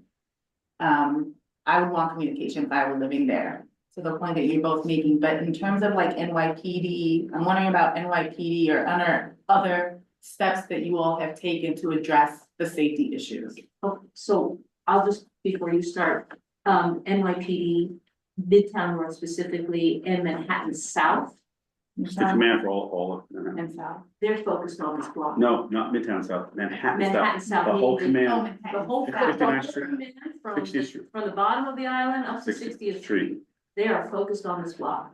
And So they're present, Sorry? they focus have meeting, presence every day? There is presence Pretty much, yes. every day along 49th Street, they walk up and down that Yeah. block, there's actual foot patrols, there's cars. But there's also other activity that is really trying to focus on stabilizing this I block. mean, we can also make the referral to the special narcotics prosecutor. That's already been. That's already been done. There you go. To follow up on Maria's, the windows that were nailed shut, stuff Screwed. like that, screwed shut, is that part of the management fixing? Are those just in the squatter apartments? I could get back to you on that. I think he's hearing this stuff, Scotty. I went by today and I saw a demolition dumpster there today, right in front of what, 334, 332? Okay. What's something going on there or you're? He saw a dumpster. There, well, I mean, I'll check. I don't think that there, unless there was a very heavy turn that is taking place to get ready Department turnover. apartment turnover, that, I mean, that could be it. Some of the apartments that are in, that we received back are in not great shape. And so we may replace the Yeah. flooring, we may do things of that nature. I saw police presence there today, right next to it, that's why, So which is good. aside from these issues that seem to be somewhat heavy variables that are outside of your control, that lead to police and courts and so forth. Katie showed images of like holes in the walls, the very steep steps, the unstable steps, Illegal duplexing. illegal duplexes. These are all issues that are well within your control and could be handled. That whole screamed rat's nest to me. And so what are you doing to mitigate those issues? And what's the timeline for mitigation? Those issues are, if they're within the violations, they will be cleared. So again, as I mentioned, take violations seriously. We'll represent that we cleared violations and new violations pop up and some violations. So just to piggyback on that then. Yeah. Let's stay there for a second. So those are within the violations, they're being rectified, they're being cleared. Yeah. What's the process for rectifying those issues? Like, do you have teams that are going there on a daily basis that are going to, maybe this teams are fixing those? Do you have a targeted approach, i.e. if something attracts pests and creates a health concern, are you addressing that first? Are you doing an infrastructure check to look at those steps and then mitigating those? Which buildings have those particular illegal duplexes? Though that, I wanna hear more so of the process that you have in place and the strategy you have in place to rectify those issues. I understand that they're gonna be cleared because you're gonna be required to by law to clear them. But I need to know how you're gonna go about executing that goal. Means and methods. So we use a system called Jack Jaffa. I don't know if anyone in the service is familiar with it. But it's a system that anytime a violation is entered, goes into this system. We have all record of what type of violation it is, A, B, C, D. We then directly through Jack Jaffa can take photos, show that the violation is being cleared, and then they ensure that the compliance is met. It's an electronic system, it's portable, it's on mobile. all Yes. this. So our process is not that, oh, we have 150 violations, let's see no, we have actually several people that are dedicated to violations.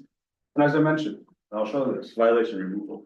Violation removal. We clear, I understand that the numbers that we're showing are quite dramatic. And I'm trying to get context as to several units, it's kind of the same as squatters that don't provide access, account for a lot. I don't know how to say that any differently, but we have teams that go in, monitor all violations that come in, and there's a very organized approach and method to make sure that the teams on the ground go to the site and remove the violations, that we work with the city to get the dismissal requests scheduled. Again, we get it's not, if we have a dismissal request, we can't just say, all right, let's do it next week. Yeah, but that's for violations that have not been cured. Normally, you get a violation, you do the work, you certify it within a certain period of time, you submit it, and it's removed. It's the ones that have not been done for a period of time, you also get a dismissal request. So. What was that, like? I don't know, do you have a timeline in your system that says like, that these issues have been lingering for more than 6 months, or lingering for more than 20 days, or, I mean, can you tell us what percentage are cleared, whatever, within a month or? You know? I mean, I can't say like specifics offhand. I mean, I say by and large, like when a dismissal request occurs, our main issue that we do have that prevents violations from being cleared are unfortunately access issues. We provide notice to the tenants before that there is, that there's a violation that we need to clear per HPD. And we'll go to the unit, and unfortunately, and then this is just the nature of it, we're not provided access for whatever reason. And that violation stays. So when we are provided access, we can show that work has been done, that we can rectify it. But there are some violations that carry over for that. But the majority of your violations, you said, are not related to 1 or 2 apartments. You said like 50 or 60 whatever. I pulled an email quickly on my phone that could show for that specific building. And I have a spreadsheet that I can go and provide that shows a much deeper history on this. And so, because we can look at it, the committee does HPD online. I tried to log on right now. It's refusing access. It's not working at this moment in time. Not no idea. And I just want to say, like, I'm here in person. Exactly. Like I'm trying to provide transparency. I'm not. And you're doing a solid job. So let me ask you a following thing. Travis brought up illegal duplexes. One of the things we're gonna ask you is to get back to us, because that illegal duplex issue is it's a safety issue. As part of a cellar occupied, as part of an apartment going down a steep, homemade staircase, we have seen this in our district, and that is really a danger to people in a fire or something like that. It really is. So. And that's a nail check window you talked about. Another, yeah. Well, yeah, the street check windows, obviously, but that's something that if there's violations for that, you have the right to remove that. And there's no fire separation between them. I mean, it's the access is not proper, the occupancy is not proper, and it is a fire can spread from floor to floor. Like it's not, and we've seen this in buildings. And the roof access on all the buildings. Surely those locks can be replaced if they're broken. They get broken again, JD. They have to, They have to be replaced because that's a fire, no, they can get out. They can get out, they can get in. Get in the building if those doors are fire. We cannot forcibly make those doors not open for fire safety. From the inside. Correct. Outside, they can be locked. Outside, they can be locked. Can I just ask, has New Amsterdam with the owners of the building have all, excuse me. How have they tried to address the safety? We've installed cameras. We've installed various, intercom systems. And then we're repairing the intercom systems. So yeah. I heard something mentioned about someone's intercom not working for like 4 months. Yeah, those are 4 years. Oh. I can't say the validity to that. I can't say that But you're intercoms saying are being Cameras, broken constantly. cameras on the outside of the buildings. Right. Are you extending Always. you mentioned in a briefing, you're trying to extend your camera coverage. Yes. To the rear yards, because And we're a also- lot of the activities happening up on the fire station and rear yards, right? And that helps the police a great deal. Yeah. Yeah. How many units in each? Wait a minute, you didn't finish answering. You said cameras, intercoms, Cameras, intercoms, additional cameras. additional. Outside of that, I mean, that kind of covers all the bases in terms of security. There's really not that. There's no thought about having actual manual security at all? Well, yeah, I thought of that. I was gonna say, do you guys have a good relationship with NYPD around what you can do to ensure safety for your tenants? Well, go ahead and wrap it up. I mean, we have spoken to NYPD quite often. They're not surprised. They know the activity on the spot, Yeah, as you guys know, right? And we are leaning on them as much as we can. And the property manager speaks to several different people, the tenants that I have here in my notes. If, I wouldn't say daily, but multiple times a week. So we've said, like, there are issues here, there are serious issues and we need support. I'm not a friend, the NYPD are our friends, and I don't want this to sound as a negative. Their hands are tied in some extent because they pushed us to the courts. The courts, then we're tied because it just takes a long process. Right. So in the meantime, what we can control is that we do spend a lot of money, and money's not the point here. But I just want to illustrate, it's not. What you're trying to say is you are trying to address it. Absolutely. And Travis also had a question. I was asking to the extent that you might entertain having actual physical security. Yeah, So we got one person present walking the buildings or two people. so in the past, this community board has dealt with rows of buildings that have had many problems. We had a row of buildings on West 48th Street, between 8th and 9th, that's a serious drug issue, that on the corner of West 48th and 9th, serious drug issue. And in fact, the solution was for a short period of time, that a security guard was hired at the worst row of buildings when you could not manage something. And that was an excellent expense, I'll tell you that much, because it meant that it controlled the situation to a degree and stopped, and it made a big difference. And the owners used security service. It was very, very useful. And it made a presence. They're not armed, but it made a presence. It pushed people. It literally instituted something. Also in buildings, people had to show their ID. Right? You have a list of residents, you know who everybody is. Sign in, sign out, and it made a huge difference, right? Just to get the situation more under control as you proceed through the process. So for example, if you have an eviction coming up on 3/12, right, for this squatter, that's the time that you would hire a security guard for maybe a week to make sure that nobody else comes back. And I participated in this, and it's been effective, really effective.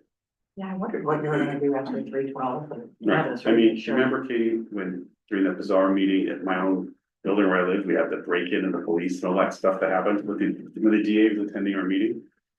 The co-op hired a security guard for literally 2 or 3 weeks, because there was a constant, once someone got in, they want to come back and do this whole sort of thing. Yeah, unfortunately, I think there's a very well-known, this is known amongst very unfortunate people who are in this element, but I think, this person got evicted, but now that unit's available. And so to understand, there were 3 buildings on West 35th, a vacant one on West 36th. Break-ins happened there was a whole pile of squatters in that building that was vacant, they came through a yard, and so we managed to hire somebody to maintain this for 2 weeks, and it made a huge difference. Because it's the folks on the street talk to the folks on the street. And that communication, you want to break and change, it's not good to go there anymore. So, yes, Pete. How many units in each building? About 20 to each building. 28 in each? No, building? 20. These are standard tenements, mostly 4 per floor.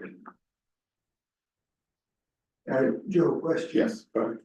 I wonder how much blame goes to, or should go to HPD. I think a lot always. The reason I ask is because several times you've mentioned that they do these referrals, and usually in the contract, it comes in the regulatory special services.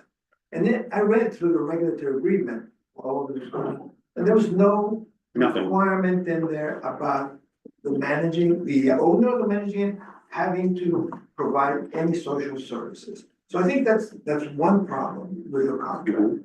But the other one, what I did see is that HPD does have the right in page 8, paragraph D, to replace a managing agent No, that they can provide written demand to the owner to replace a managing agent, and that the owner shall immediately give notice of termination under the management agreement within 30 days. Yes. So. Have they been involved? I mean, a building that has over 600 open violations and HPD is not doing anything about it, to me seems like HPD is not paying attention. So I find the regulatory agreement curious. And I find the lack of engagement by HPD curious. And that's why I asked you specifically, if the agency's large, who are the reports, whatever, I have no idea how it works in this particular thing.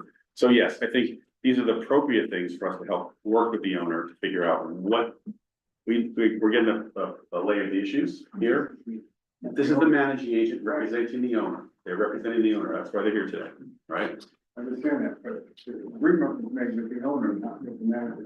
The agreement binds the managing agent to the same requirements. Yes, it does. But I do want to clarify, we're the property management business. Yes. I'm not part of ownership, we're representing ownership. But the agreement actually says if the manager is not performing for whatever reason, HPD can compel the owner to replace the managing agent, right? We're not looking to do that at all. The clarity here is to understand, this is a very odd deal. Right? And just so you know, Christian did show me before he walked in that our board was notified, all the people were notified of this in July of 2020, and no one was anything about it at all. On that email list it was Corey Johnson, as I said, but also our Batra chief of staff and Carl Wilson, all these people who are here today. I notified that office of this. They had no information about this regulatory agreement. So this is one of those things that, who knows, it got lost in the COVID sauce. Well, I would say big crack. So my question, Joe, is obviously we discussed some ways that we think that this management company can help itself. We also discussed ways that we can partner, but I'm just wondering, is this an opportunity for us to continue to have the conversations and work through this?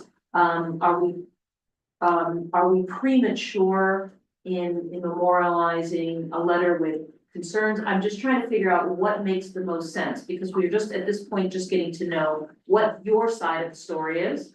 And figuring out what that is, but before you answer, Rachel was gonna ask something. Sorry. No, that is what you were gonna say, because my reaction to today's discussion is, I heard several times that you understand the seriousness of the issues, but what I'm not hearing is the understanding of the urgency of the issues, and I think that was echoed by kind of your concerns about safety many, many times, and I understand that there might be housing court fatigue, right? And I believe it when you say you take it seriously, but it also sounded like from our discussion, there are issues that sound like they're relatively quick and easy fixes. And you said money is not a concern, like there are resources to address these.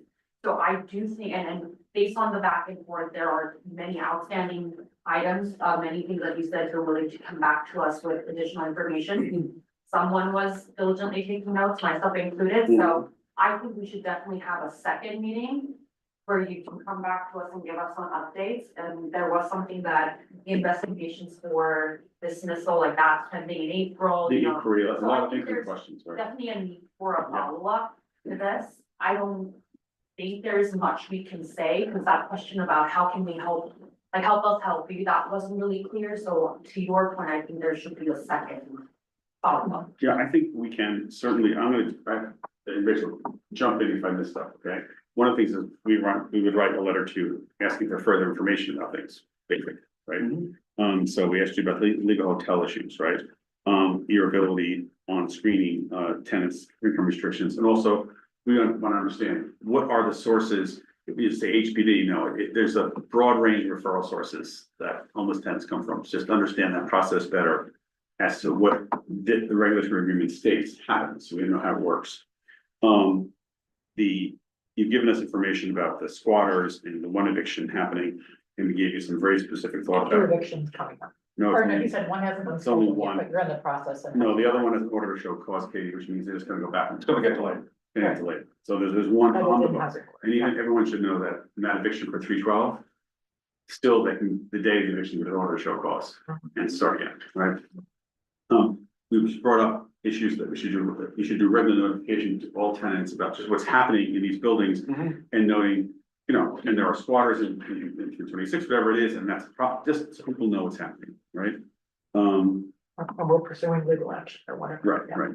And then, the tenant who set the fire, again, letting people know, there was an issue with the tenant and that also in housing court. So people again know it is being attended to.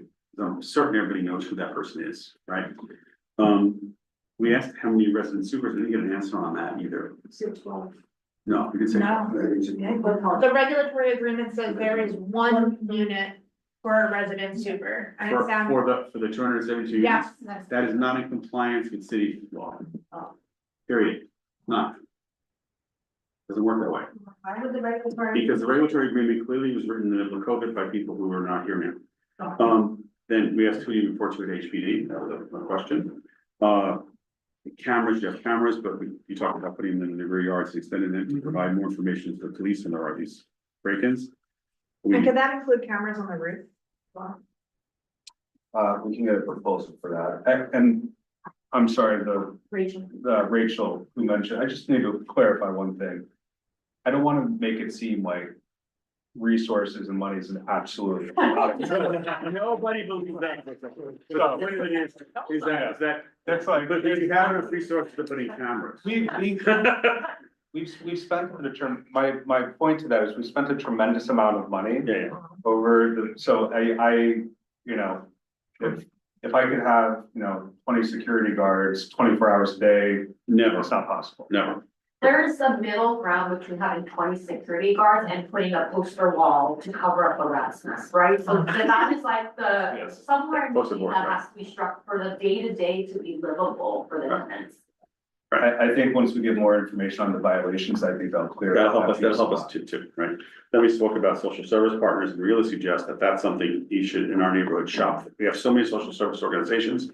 We have a map on our website that has social service organizations.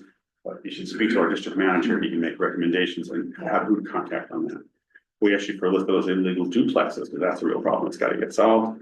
And then we talked about violations and then, so sorry. Either we talked about weekly or bi-weekly communication. Yeah. With the, or. There's, I think you do this through your system. No, you just, we'll definitely, I've taken my notes, I will go back, we'll speak internally as an organization, I think the feedback is very helpful. I also think that communication is important. just by being honest, we're in a difficult situation altogether. Right. And there's many things that we're working on, and here's what. And I think, and so we're gonna find the right cadence, but I think like a bi-weekly communication when we may not have a court date for, Not just about court dates, it's about things like, we have these violations, we're trying to remove them. Okay, but That helps. but that does help, but I will say. that Or monthly, the point is communicating with your tenants. But. Again, I absolutely, I agree that communication is good. Communication on 55 violations for 2 units that doesn't affect. I'm not talking about that. No, It's just communication in general. I get that. If you look at the building and you say, we have rats, there's a lot of rats, they're putting in tickets, they're not seeing kids.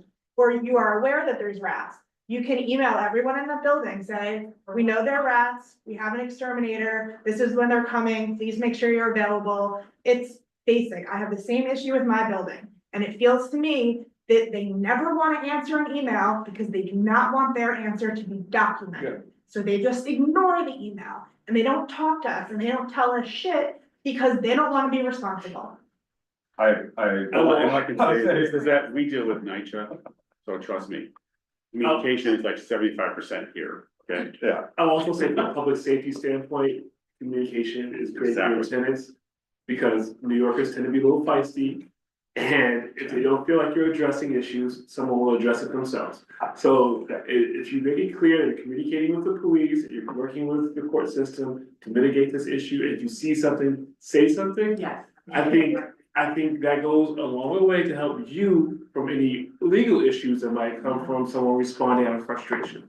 So I Or think, someone being attacked. yeah. Yeah, and that's all, they're referencing all of But it. like a tenant, not Right. like a tenant being a vigilante, but a Oh. tenant being attacked in the It's building. all and. Yeah. Again, I think just not being prescriptive about it, but something for you to take back to your whole management team, that, Right. that the Point well tenants, the tenants are really struggling because they don't understand how these are connected. And the whole scope And of they it. also don't understand that you actually are responding. So finding whatever way that you can to provide that communication will help you. Yes. Rachel, did I miss any points? It sounded good, but. We'll share back and forth. One question though, Yes, we what? did talk about potentially advocating in terms with housing. Yes. That would be a separate, Yeah, that so would be a separate. this is sort of like the inquiry suggested kind of letter document, right? And asking for more questions, right? I would say separately, we've done this before, not in a long time. We actually, the board has written to the chief judge of housing court. So can I make a motion first on what you just described? Specifically, sorry, So I make a motion that we go ahead and document that we had this conversation, that we provided some suggestions, and we had very specific questions, the ones that you listed. And that we would like a follow-up to the questions that we asked in short order. and we thank you for coming to this part of it. The real back and forth that helps. Second. Well, on that motion, Laura's motion second, all those in favor, please say aye, raise your hand. And online. Anyone? yes. Online? Okay, Yes. and anyone opposed? Abstain? Meeting. Okay, passes unanimously. So, then the second, action would be, oh, sorry. No. Oh, no, that's actually No. you. Maria, yeah.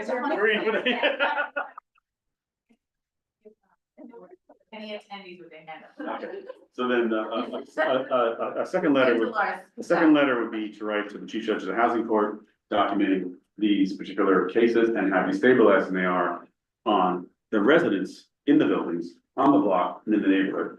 Because by doing this frequently, trust me, it has an impact. That's all, exactly. So moved.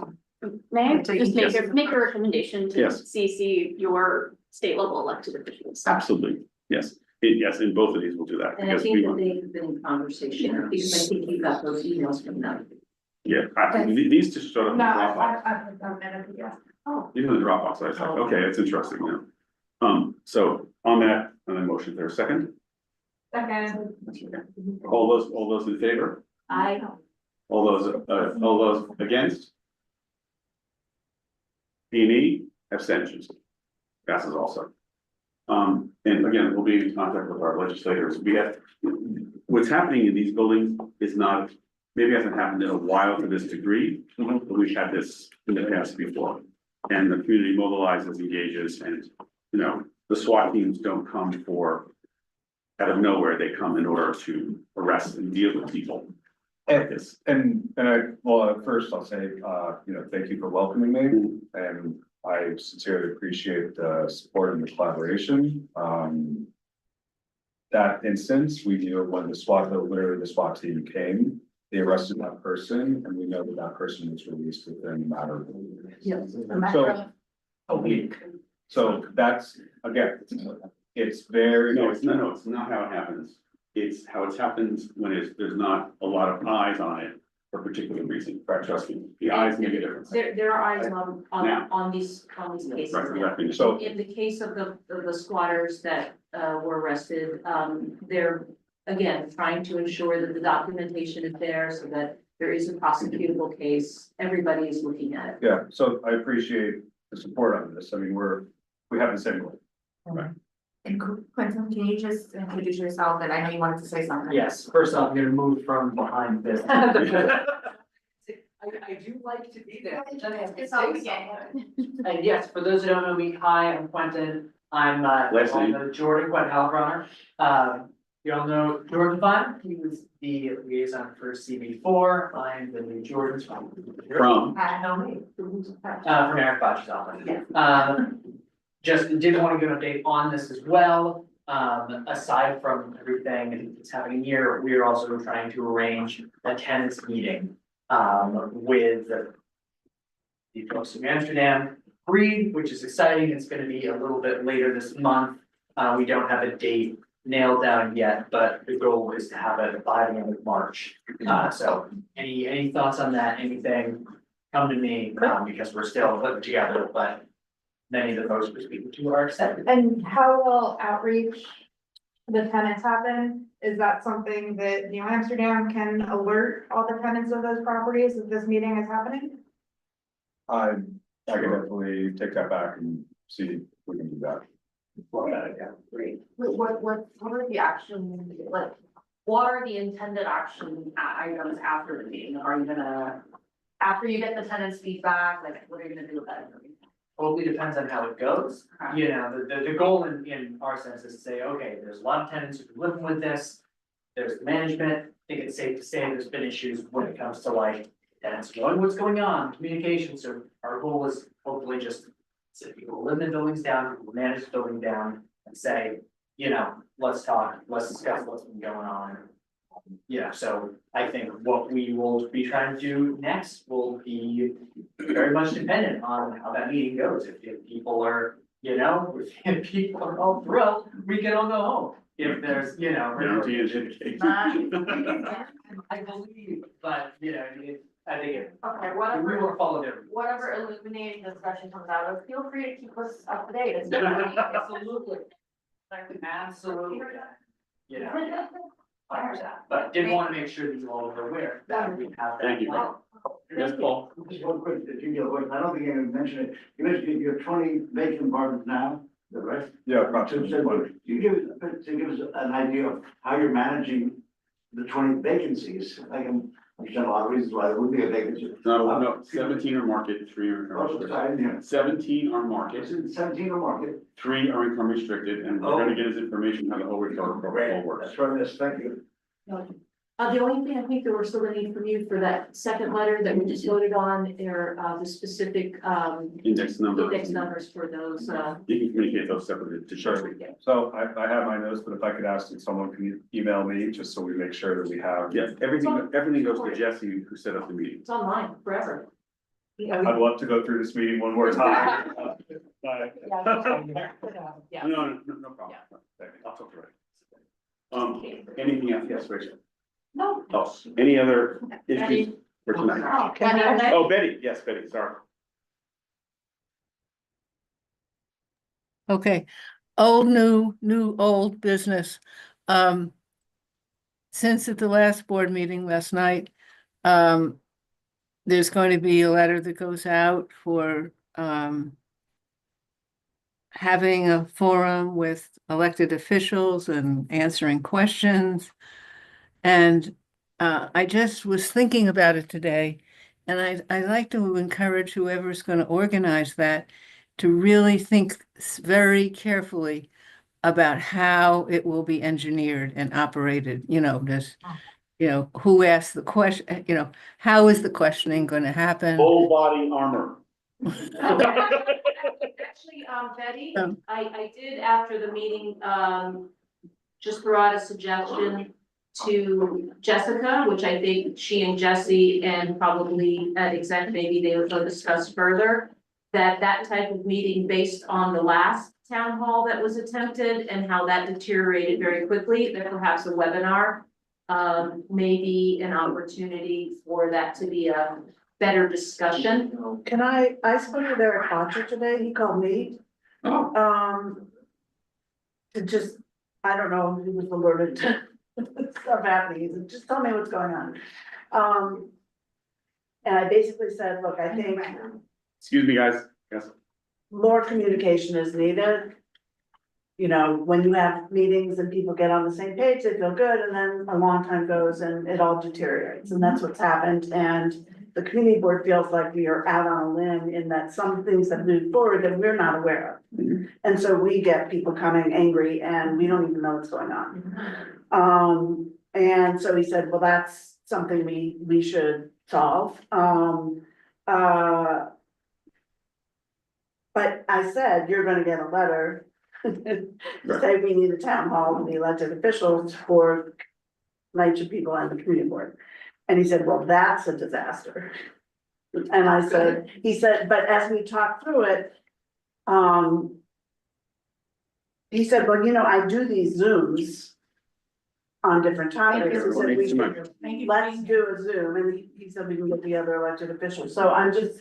I'm gonna note for the record here, sorry, yeah, I'm gonna. Yeah, go ahead, I'm sorry. I know you got excited there. No, I'm not excited Oh. at all. Okay. I'm not excited. Lisa. He would be very happy to do a webinar type format.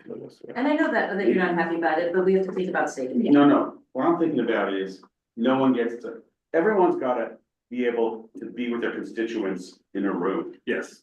And this is no more, we're out of the Zoom world, okay, and it's not about access and easy. People need to act, these are elected officials, they represent constituents. They sit in a room with constituents and they talk to them and they hear and they experience people's frustrations, because I want to say something. I sit in those rooms every month, in and out about this issue. And I take on the chin. Yeah. For all different kinds of people, pro and con on this. The folks who are pro come and say blah, blah, blah, blah, blah, and they're full of passion and anger. The folks who are against it say no, no, no, and they're full of passion and anger. And I don't see our elected officials having to experience what that feels like. And yes, we did have a disastrous meeting, and I do remember, because I put myself in between people who were about to punch each other, okay? I experienced that. I think we're a little bit further along on this, but it's important to feel and hear the heat. Everyone's got to experience this. I don't disagree. It was only something that I had suggested because. I'm sorry, that's what I want to say. Because as we know that Jessica at the time, when she was co-chair of that committee. Right. It was a very ugly time, not just one actor, but other folks. We've gotten further, I think. Yes, but again, it was just a suggestion. That was all. I do think we have more tenants attending if we did a webinar. I mean, I know it's getting late and I just know that I think that a thoughtful handful of people have to think very carefully about how this kind of thing would be engineered. I don't know what the answer is right now, but is it going to be in person? Is it going to be hybrid? Is it going to be people have to take their turns, and all kinds of things to think about. So that's all. I'm not saying there should be a conclusion tonight, but I hope that we don't have This was just Betty, it's okay, this was a gonna. bad situation. Yes. That's all. Thank you, Betty. Roberta. Can I just before that, from that conversation, also the Hudson Guild has rented space on 27th Street for their services to be continued and are very excited about having a new site when that building is done. 27 and. Oh, Hudson Guild has rented service and is moving in order to further the plan. Yeah. Although in meeting with the community board, they were very concerned and nervous about anything and not understanding it. This is the problem with the lack of transparency. 27th and what? And Eric reported that to you? Yeah. Okay, that's great. So our council member, after a whole discussion in public, does not make an announcement to the board, contacts individual members, and I talked to Eric saying, this is why we are in this incredible, ridiculous thing. So he comes to you and says something, and then, oh, look, Hudson Guild is very, well, maybe Hudson Guild should come and speak too. I am not even frustrated anymore with this. I find this to be, I received an invitation today from our council member to go look at a redevelopment of a public housing development in Hoboken. That is being demolished, and how good this would be to come and look at this.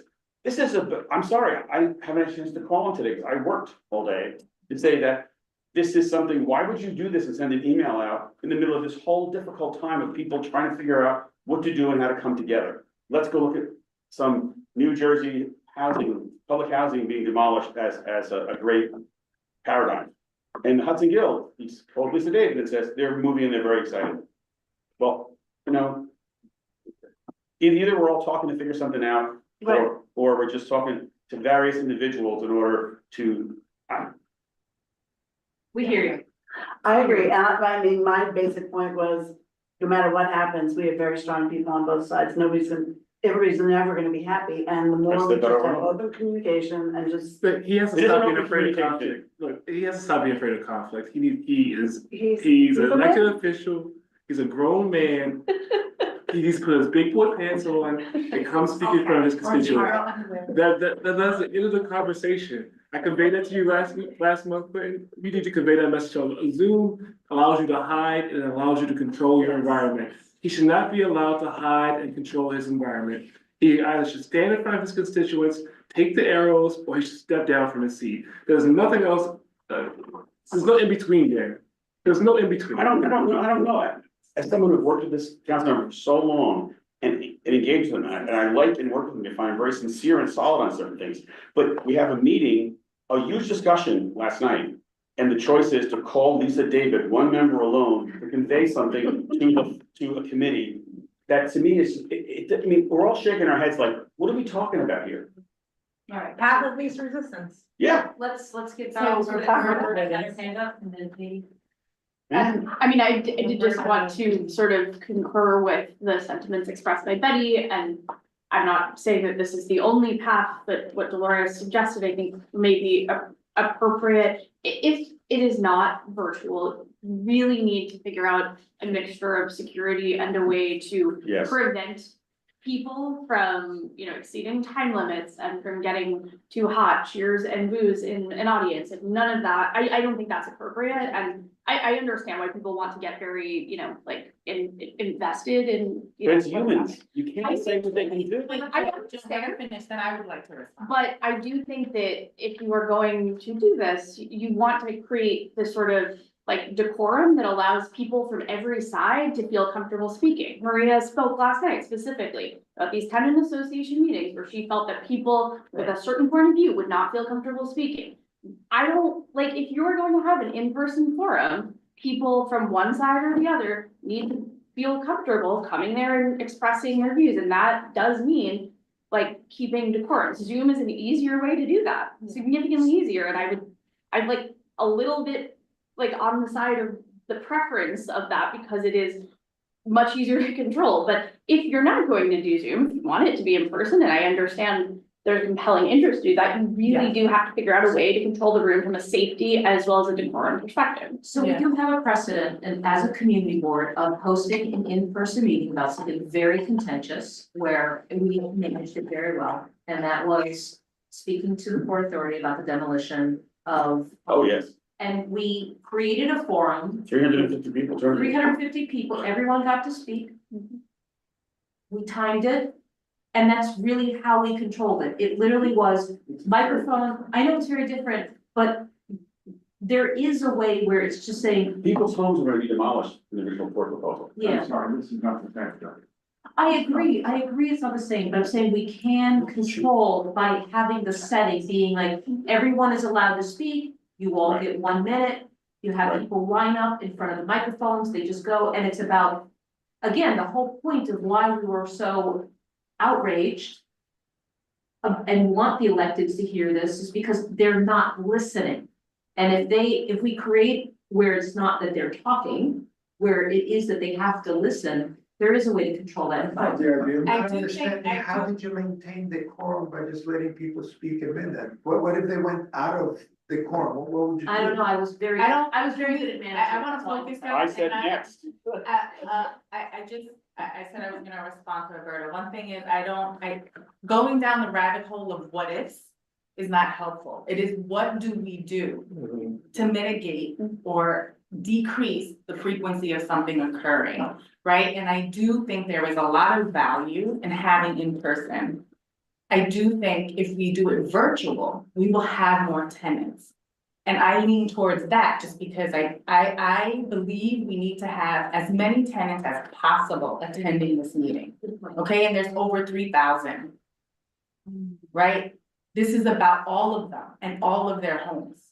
Right? And so I do think it is not inappropriate for people to be booing or yaying. This is a highly emotional situation, right?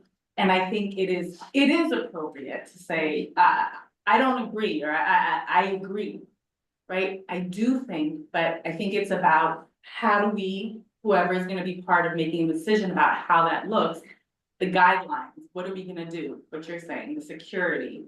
Are we gonna tell people, for example, instead of booing and yang, we need snaps, or we need you to do this? Like, what can you do instead to show that you're in support, right? But what else was I gonna say? I don't That was know, it. not your head. I don't understand. I know, maybe you can read my mind, sometimes I think people can. I don't understand. The idea that I had in my mind is that the electeds would come and say, we have to demolish everything, and this is why.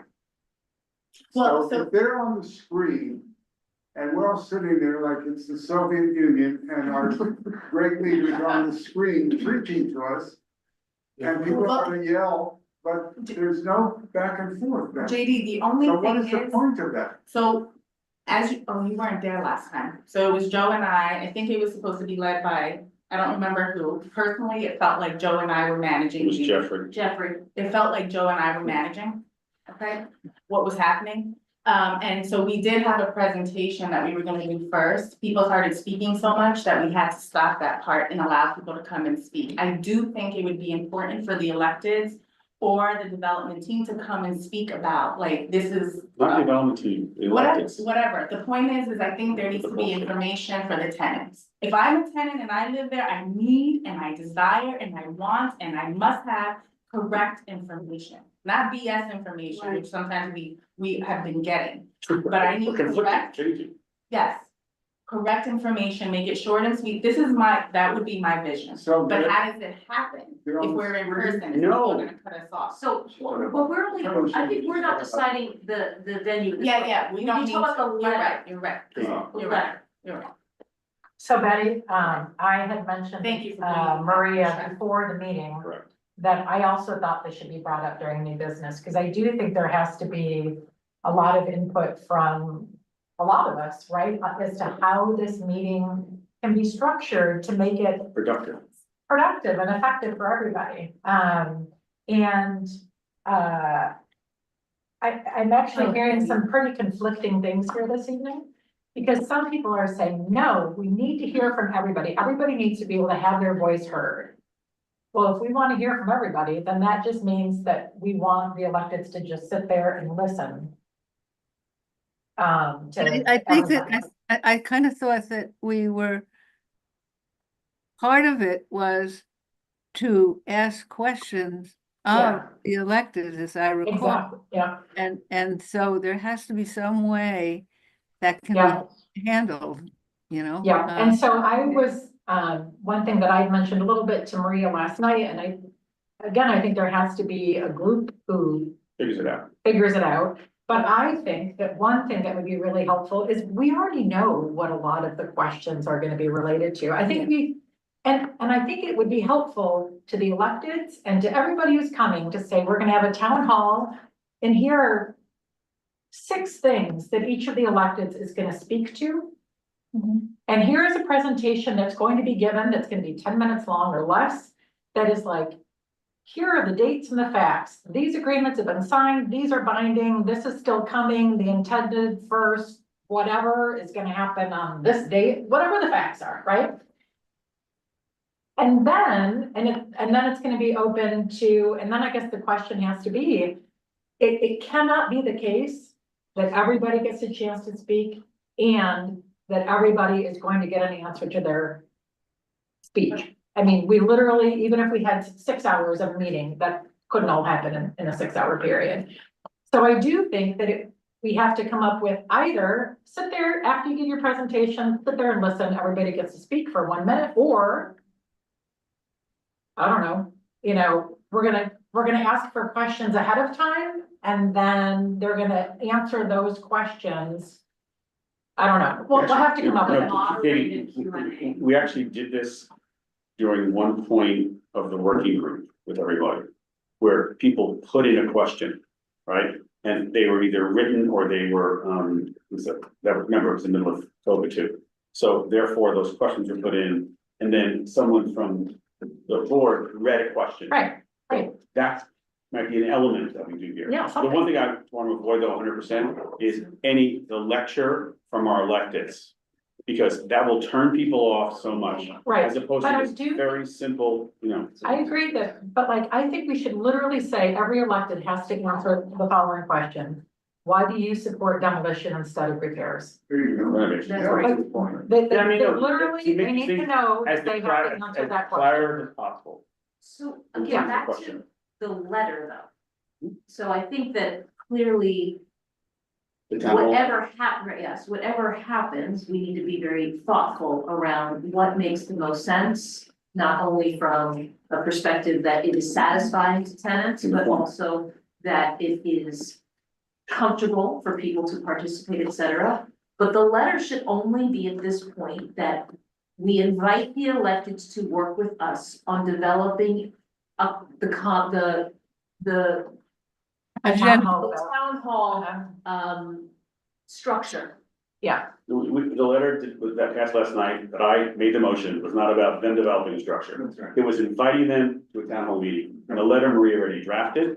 I had made some edits today, and it's simple. We are inviting you to a town hall meeting to talk about this with constituents.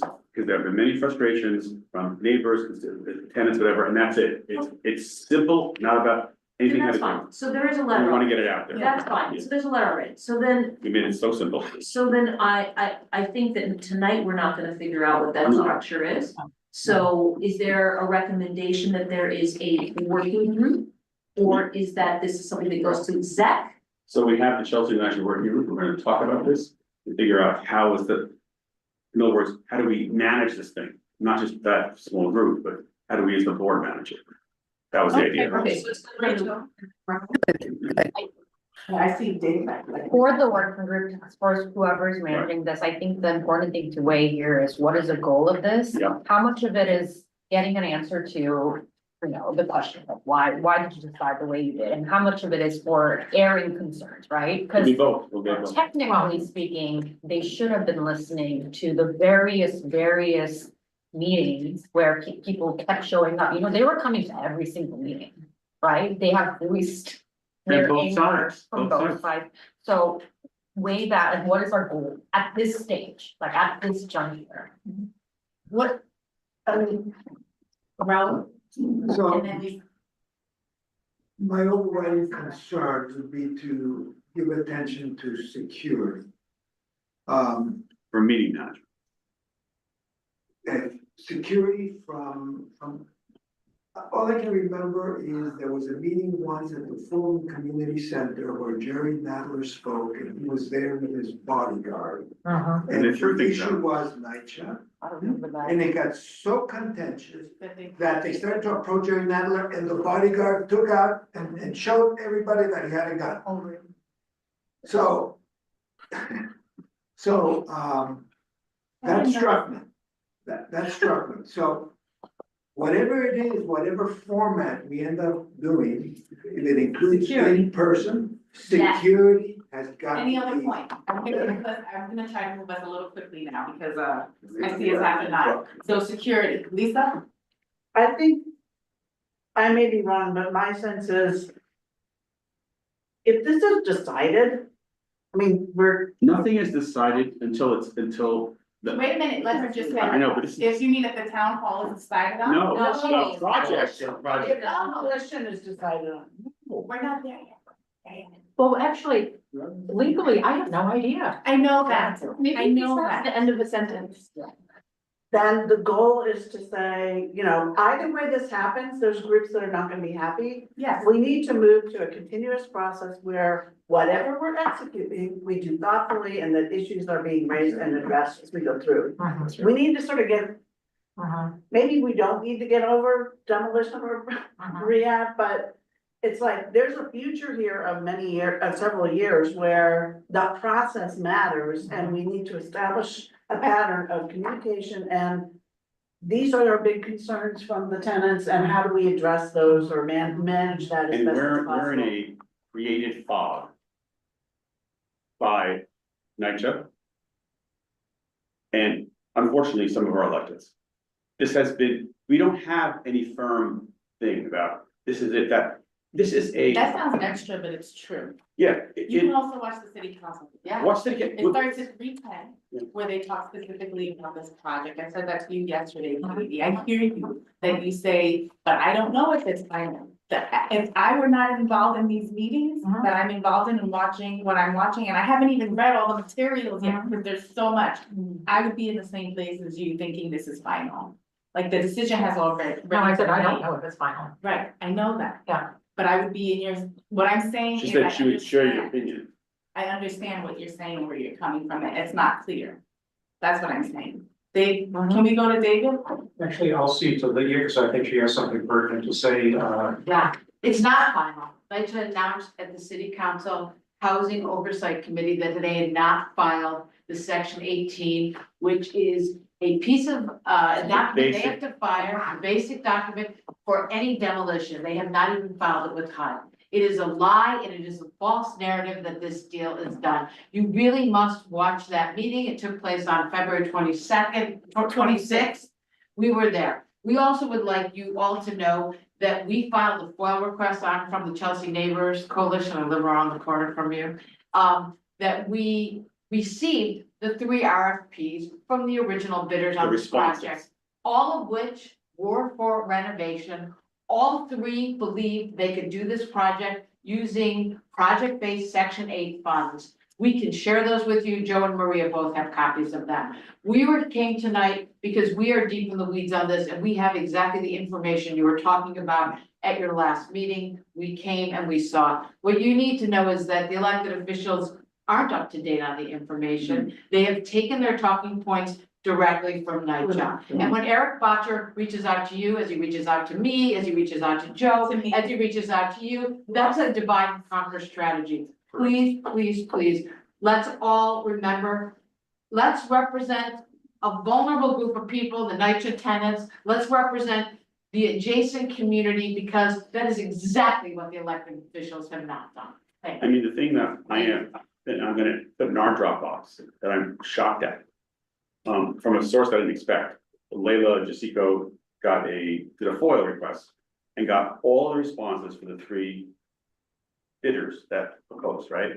You know, I looked at them, but I almost passed out. They're so beautiful. They are everything the community rallied around and got consensus around. They are a combination of renovation, they are new construction, they're infill, they're different. They improved the parkland, they improved the open space. There are teams that have like incredible partners that all of us would know, like very fancy high-end architects, like, holy shit. And they looked good. Joe, this speaks to Katie's question before about the elected officials need to answer the question, why they signed off on demolition. If those original RFPs speak to exactly what the community was asking for. And got consensus around. And they got consensus around it, and the elected officials, even though they don't like to believe it, are supposed to represent their constituents. And so they need to stand in front of the constituents and give that answer. I just don't understand how we went so awry in this, that these things got presented. And then we turned into, well, the tenants wanted related, they chose related, and the related thing comes and says it's better to demolish, it's cheaper and faster. And now we know flat out that it's not cheap like that. But what shocked me was. They don't have enough money without. No, but part of it is, I want to say to all of our members here, there's a missing piece. That I'm pretty adept in this stuff. I've been able to figure out something somewhere along the way. Something got introduced here that got all of our West Side electeds to go, this is the only way. I have never been in a meeting, that January 9th meeting, where everybody spoke in the same exact way and said the only way to do this is demolition. It is bizarre to me, but much more bizarre now that I've seen these 3 proposals, including relateds. Yeah. Which looks very good. Excellent. And it has, like, for example, it was infill, you know, we recommended it, they went further, did more infill, more like. Can we go to Roberta and then Dave? Oh, I just wanted to, do we know did the electeds have access to the responses to the RFP? That's a good question. That's a really good question. That's a really good question. I was like, because I looked at it and I was like, holy shit. Sorry, the only reason I'm asking is it seems like a question of, having aligned talking points aside. If they did not know about these other options and perhaps, I don't wanna like point fingers at them for knowing there was an alternative But- that they did not know about. But would they, but Yes, I would you know, ask? I know. That's the thing, would you ask? That's why I just found it. I don't wanna say that I am not someone who's easily impressed with this kind of stuff, right? They were impressive. There were 3 impressive responses. Right, and one of the respondents was the developer who just recently finished renovating the Williamsburg houses for a fraction of what it's being claimed it's gonna cost to rebuild at Old Nelly and Chelsea. These firms hired top Nelly, can architects you like. move up? I'm sorry, David, give me 1 second. Nelly, can you move over, Renee? Go ahead, David. Developers hired top architects like KPF and ODA. They're doing work for high-end work around the city and around the world. But international architects did on this thing. Proof that these projects were entirely feasible when you look at the amount of detail and the huge amount of money that went into them.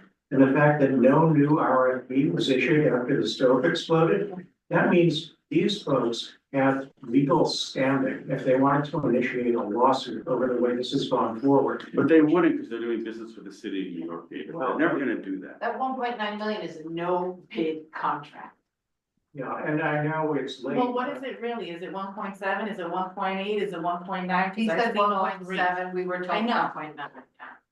If there's a presentation, it says 1.9. Million or billion? You said million. I know it's late, but I have gone through the responses that we received in letters from NYCHA. And analyzed the answers. I'd like to run through them. I'll try to keep it under. No, no, David, you can at this point in time. You said. No, David, we can't. At this point in time, you walked into the tail end of a very long meeting about a very difficult thing. I would say that we're gonna take up NYCHA at our next meeting and we'll, and yeah, definitely put on the agenda. Let's put on the agenda. Because it's not, we can't do it now. But Renee's. Although they have documentation for the Dropbox. I have to go. I Bye, Betty. myself Bye, glad I Betty. stimulate Renee is- a conversation about this. And I That was good. She feel was really good. fine with Joe, Thank you, Betty. you It's know. okay. You know, Renee? if I could just make one point, someone came here at Yeah, the one- last meeting and said NYCHA could demolish these buildings tomorrow.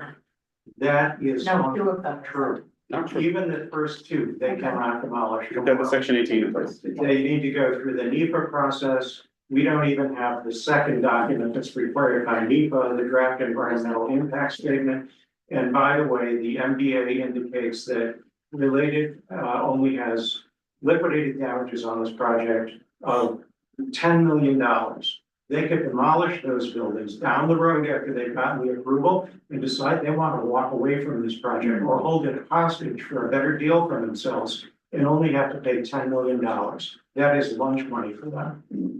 Yeah. The liquidated damage issue, number is quite minimal compared to the size of the deal. Wait, That's just good. before Renee speaks, question for the experts. There's 2 as of right buildings. There are proposed to as right buildings. But, They are still subject to the full section 18 process. okay, thank you. You cannot do anything with the public housing authority section 18. So we just got a document that suggests that NYCHA thought they might be able to get a mayoral, opening for user on those buildings. Great, Anything and we know this mayor's good with overrides. Or free rides. Renee? You're the presidential, right? Renee, are you here to mention something about March 11th? Renee, can you hear us? She took herself off mute. We can't hear you, Renee. You know what it is. I don't know what to say. Renee, if we can't hear you, we're gonna have to move on because we're getting to the very end of our very long meeting. I don't know if she was here to mention. Renee, try clicking on the little upward arrow next to audio. And then toggle between the options. Could she be on the She typed. I don't know. No, because we don't have a chat feature, but mine was on March 11th. I don't know yet. Maria, you mean, I don't- you can bring it up in general though. I don't, say that again? You should bring it up. Yeah, I was going to. Okay, so because you can hear Renee, go ahead, Maria, maybe in the next 2 minutes, Renee can get connected with Yeah. you. I don't know if that's what she's here to mention, but I received an email about a screening. I forgot who's hosting it. Prime Produce, Prime Produce is. which is hosting? the. Oh, co-op. you received it too? I sent it to you. Oh, you sent that? Okay, Katie. I received it from Renee. Okay. Yeah. But it's March 11th, it's the screening for Raising Liberty Square. But you wanna explain what Prime Produce is, because you know, you used to work there. a little. Yeah, Prime Produce is a co-op collective, co-working space on 54th Street between 9th and 10th Avenues. They have a rather large space, they do a lot of different, types of activities. And they did send out an email, that they are doing screening of Raising Liberty Square on Tuesday, March 11th, and that Renee will be there, following it. And this was a movie that was discussed, I think, at our documentary discussed at our last meeting, and how it like relates. And I know we were trying to figure out where you can potentially watch it for free, but you can't. So this would be an opportunity to be able to see it. And CRDC is gonna probably post another screening of it later in the month too. Oh, really? We're Yes. hoping to, yeah. Okay, so, Excellent. Can I say that? the working group will be discussing, the actual idea of the town hall. And I like the And idea of we, being more people and in we will discussion. see the letter that, Maria, that you've written about what we're saying. Yeah, we drafted. Okay, so then, It's super simple. so then I'll make a Have we motion. given a proposed date for it? No. So then I'll make a motion to adjourn. Anyone want I to? second. Second. Thank you. All those in favor, please, say aye. I'm sorry, Renee. Thank you, everybody online. Thank you. Katie, it's just like. Thank you, Renee. Thanks, Nellie. Say it again.